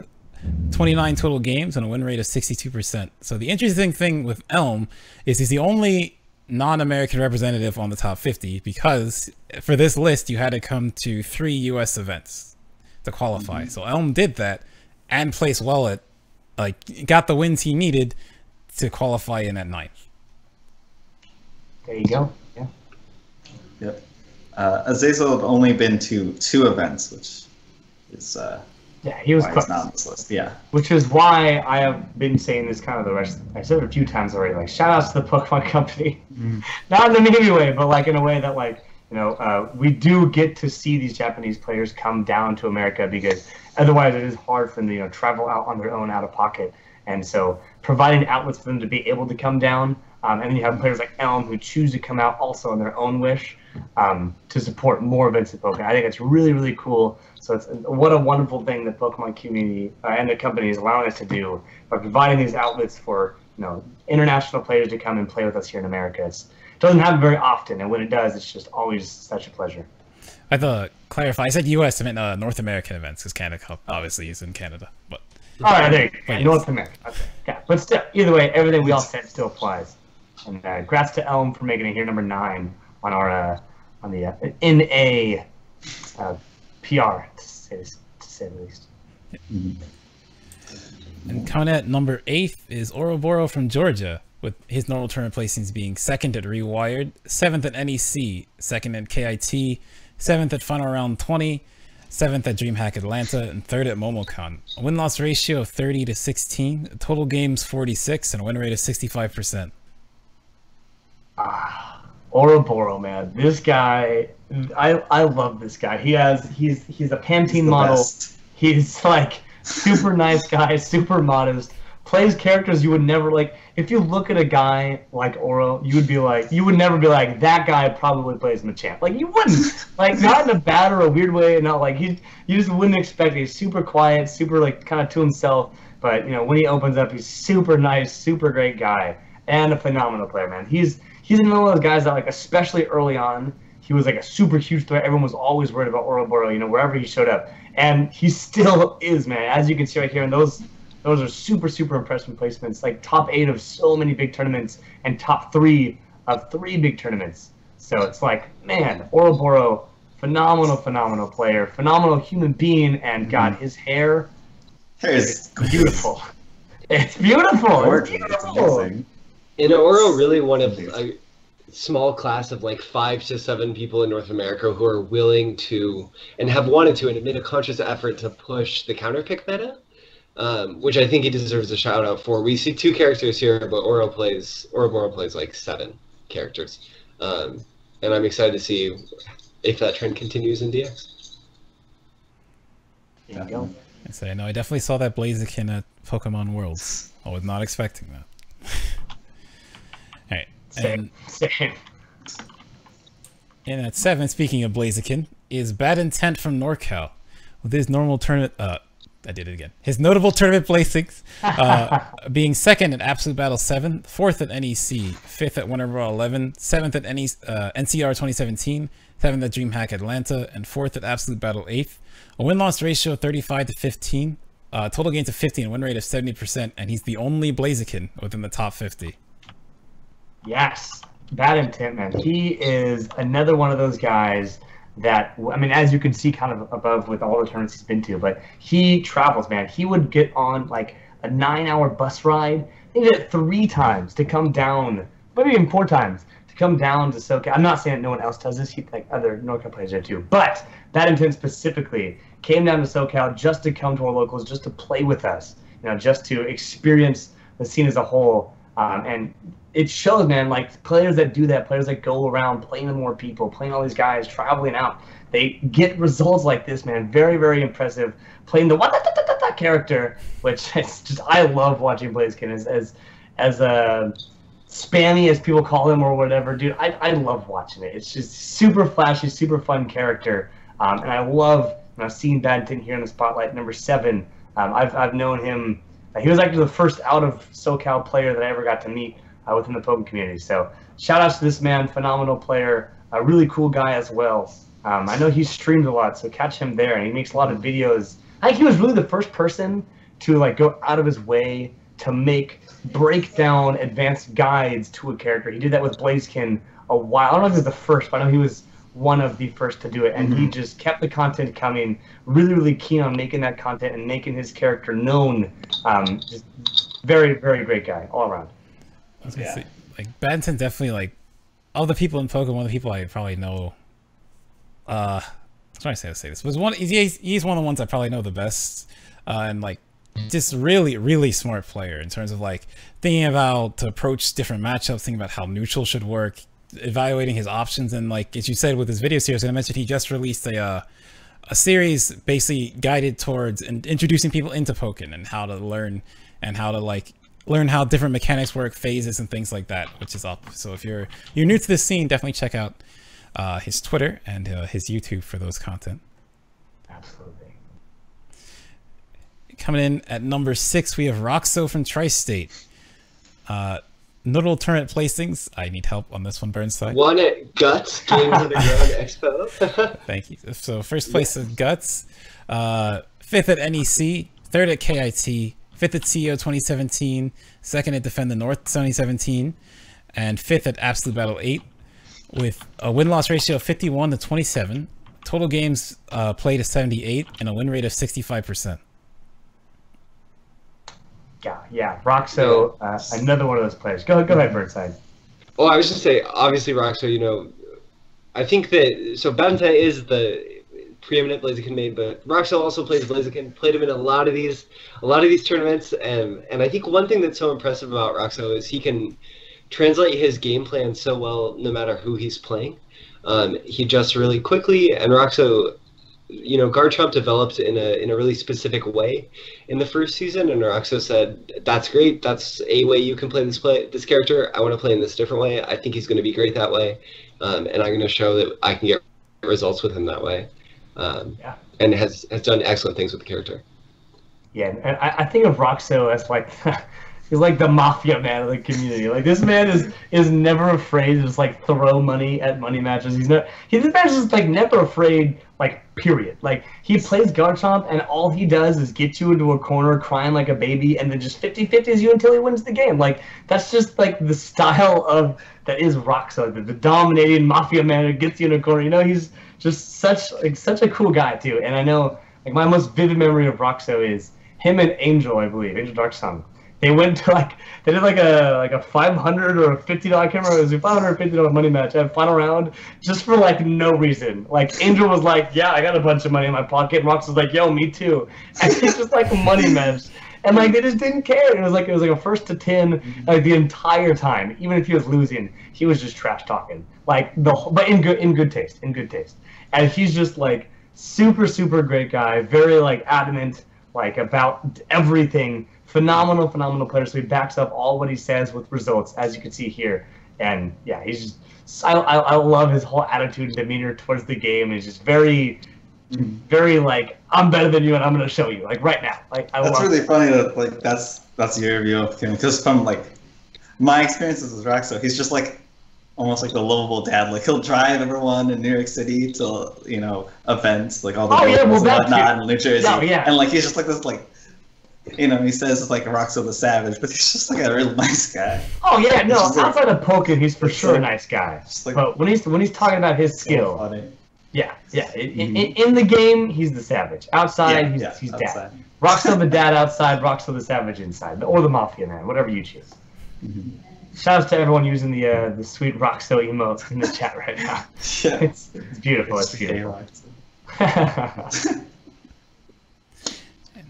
Coming in at number 5 is Toasty from Texas, with his notable tournament placings being 3rd at Absolute Battle 7, 5th at Texas Trash Day, 9th at Final Round 20, 4th at NCR 2017, 7th at CEO 2017, and 1st at Absolute Battle 8, with a win-loss ratio of 33 to 13, total games played of 46, and a win rate of 71%. Yeah, Toasty, great player. Go ahead. Oh, people sleep on Toasty. Toasty's an amazing player. His play is understated. He's so patient, so calculated. And I think that because his play is understated, because he is calculated and discerning, that people don't view him as the explosive player that he is. And I hope that this list changes people's perception, because Toasty is an excellent player. Yeah, I remember seeing him at final round. And like not really knowing much about him. I knew he was a Texas player. I knew he placed well there. He had that sleeping bug experience all the time. But I never really knew how solid he was of a player until final round happened, and I got to see him there, and I saw him again later in the future. And of course, Absolute Battle 8 happened, and I believe we talked about this earlier. He 3-1 sleeping bug in grand finals. Like I don't want to call it a blowout, but it was very confident. A very confident, clean win against Sleeping Bug, who's just a phenomenal player. You obviously haven't seen him yet, so you know he's a high-ranked player. And man, like crazy good player, much less known than a lot of people would expect. But man, he's here at number 5. You said that really well. Where he needs the spotlight. So the fact that he is number 5 is awesome, because now people are really going to start seeing him for the kind of player that he really is, and I feel like he's just going to develop further and further this next season, and possibly even get a higher slot next time. Yep. I mean, what can you say? The man has like at least 10 different emotes on 20 different Discord servers. There you go. That's what matters, man. That's how you become a top player. You want to be a top 5 Pokken player? Get on those emotes right now. Get an emote. There you go. All right. At number 4, we have Thulius from Ohio, with his notable tournament placings being 2nd at Rumble on the Tundra, 5th at KIT, 1st at Frosty Faustings, 9th at Final Round 20, 2nd at CEO 2017, and 5th at Pokemon Worlds 2017. With a win-loss ratio of 30-12, total games played is 42, and a 71% win rate. Yeah, Thulius. Solid. Yeah, a lot to say about this guy. He is, I remember meeting Thulius for the first time at Pokken World Championships when I went up and did the crew battle in NA vs. EU for Season 1. Super great guy. He is, in my opinion, one of the most consistent players in the world. Like, he's always been in the top, 8 since, maybe except for, plus or minus a few tournaments, right? He's been top 8 since nationals almost. Yeah, since Evo, everything. Evo, he's one of the few American players. This man travels out to freaking Japan and takes 2nd place, beating players like the best Gengar, Apollo, the best Gengar in the entire world. Where does that man even find his Gengar experience? At that level, I'm not saying that American Gengars are much worse. But Apollo level Gengars, that's hard to find that matchup knowledge. But yet, Thulius can go out to a foreign country, play people he's rarely ever played before, at least land, and take 2nd place. Phenomenal player, very consistent. You can see his win rate, 71% win rate against top players over 42 matches. That's insane. And you can see, man, his tournament placements are very consistent. Frosty Faustins, I believe, is the one that we took first at, and man, he's just all-around great player, also being a really great, modest human being. One of the nicest guys that I know in the Pokken community, for sure. Yeah. He's just a great guy all around. Skills, personality. Yeah. I agree. Wait. Yeah, I definitely agree. And coming in at number 3, we have Twixty from North Carolina, with his notable tournament placings being 1st at the Fall Classic, 9th at Winter Brawl 11, 1st at Final Round 20, 4th at DreamHack Atlanta, 4th at Defend the North 2017, and 1st at Summer Jam 2017. Win-loss ratio of 42-11. Total games played is 53 with a win rate of 79%.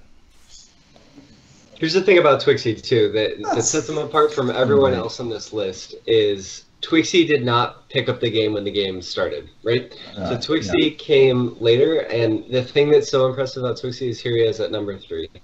And I think to everyone who's looking forward to DX and is tuning into this podcast, Twixty's a sign that if you're willing to put in the time and work hard and study and understand your character, you can do anything you put your mind to. Yeah. And I was made sharply aware of this at Final Round, where I think that he really started to shine. because I mean this man came out and obviously he was a threat because he'd been placing well. He was one of the bigger streamers for a while. He streamed like every single night.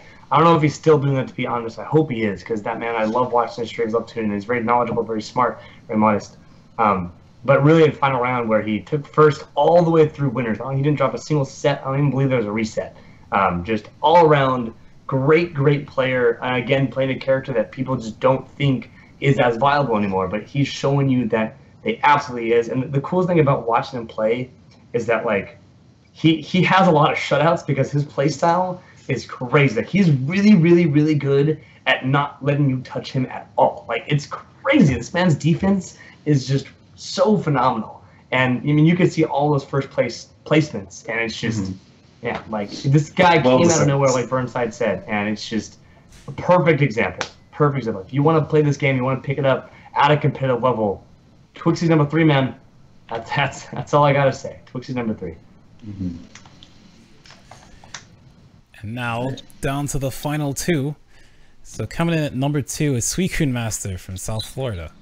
With his tournament placings being first at Rumble of the Tundra, first at Rewired, second at Winter Brawl 11, fourth at Fun Around 20, second at DreamHack Atlanta, first at CEO 2017. Win-loss ratio of 65-18. Total games played is 83 and a 78% win rate. Yeah. What can you say? This man was amazing at this game before he even owned it. You know, he's been always at the top, first or second for so many events. There's been a few he kind of dipped, but he's always comes back even stronger.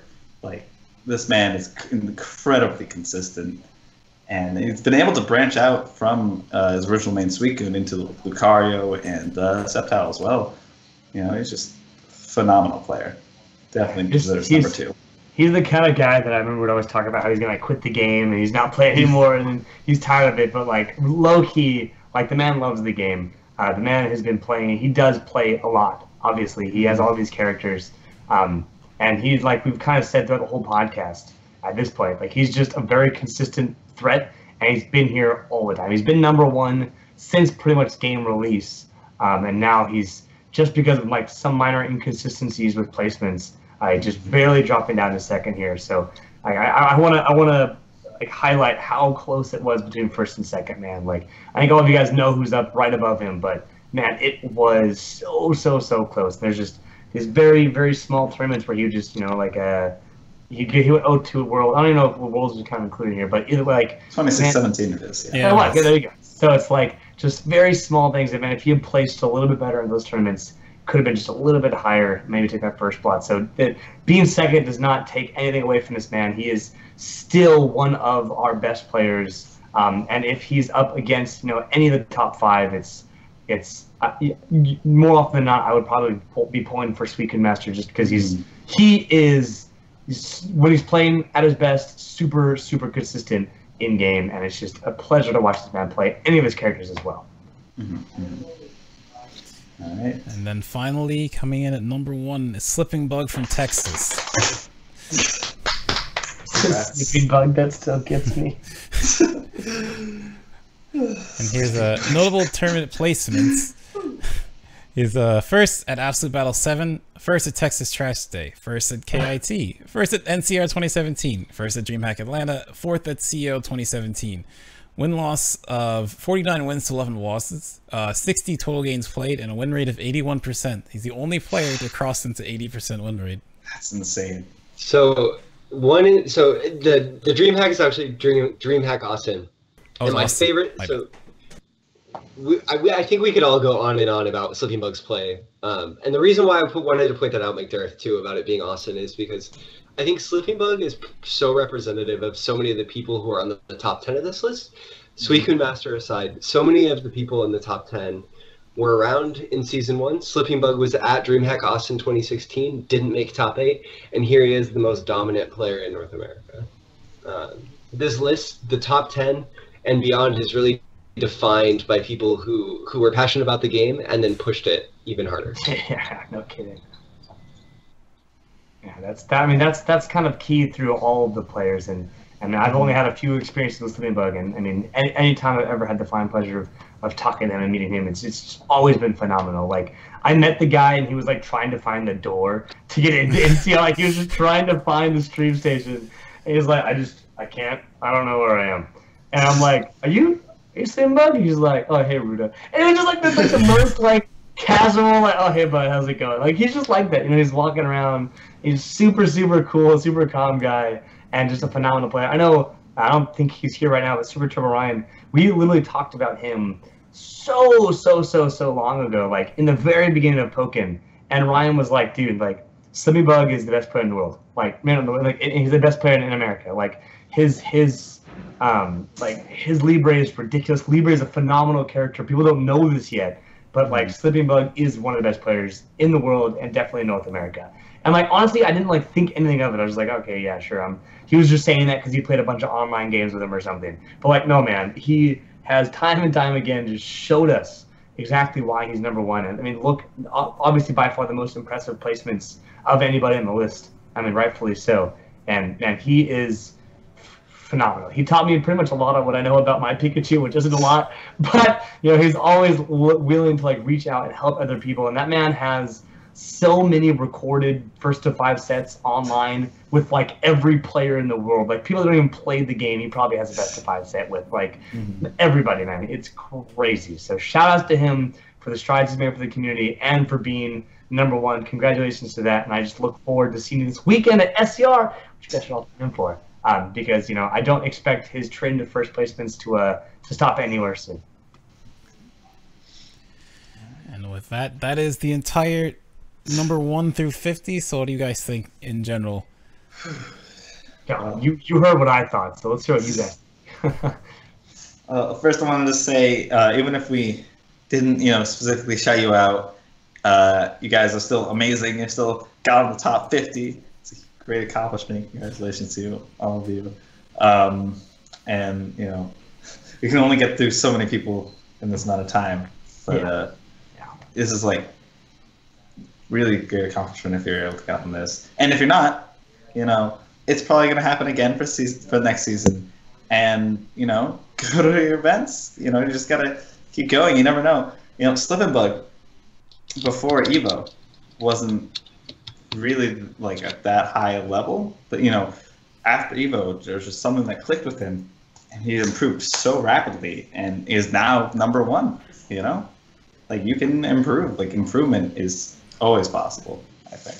Yeah, and again, I want to emphasize this. Someone, Alistair just mentioned it. I mentioned it right in the beginning of the list when we talked about Fumu and his placement. But again, shout outs to the whole team, and specifically Fumu, for getting all this information together, for getting the list together, throwing the graphics that look so nice, man. One guy did that. I'm assuming one guy. Maybe there's more teamwork makes the dream work. But Fumu specifically, man, just really put in so much effort making this list possible, and kind of like exactly what Minz just said. If you weren't on the top 50, let that be motivation, man. Go to your locals, go to your tournaments, go to the big events, just get better, play the game, be a part of the community. We're great, I promise.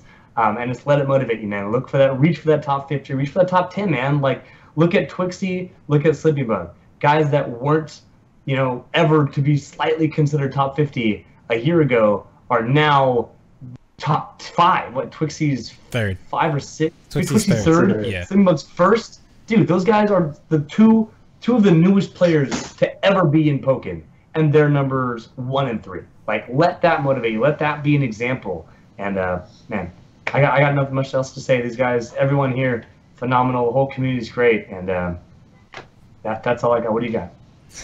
I was gonna wrap it up with it's interesting to see that we always talk about the diversity of the cast, and that like every single character is represented within that top 50. I think the 2 least represented are both Gengar and Blaziken. Only have 1, but even still, Blaziken is still really extremely high up, and Gengar is still high up in his own right for what what Bad Luck could actually travel to. So still, it's like a good showing that it is very true that you can pick the character you like and make it work if you put the time into it.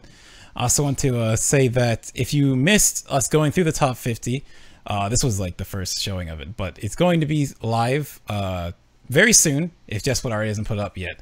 But it's going to be up on Pokken Arena. So check out PokkenArena.com, and you'll be able to see the entire top 50 and go through it at your own your own time. And of course, if you missed us going through our beautiful explanation and you want to hear our voices after the entire hour it took to go through that list, if you want to hear all of that again, of course, the VOD of this will be posted, and you can take your leisure time to go and rewatch the whole thing. But with that, if you guys don't have anything else to say, any final words here? I think it's not much left to say. Yeah, we've all said it, and I want to do the most important shout out, besides that shout out to the Pokemon Company. The last most important and biggest shout out that we can give is shout out to you guys, the guys tuning in, the guys at home, the guys that make this possible.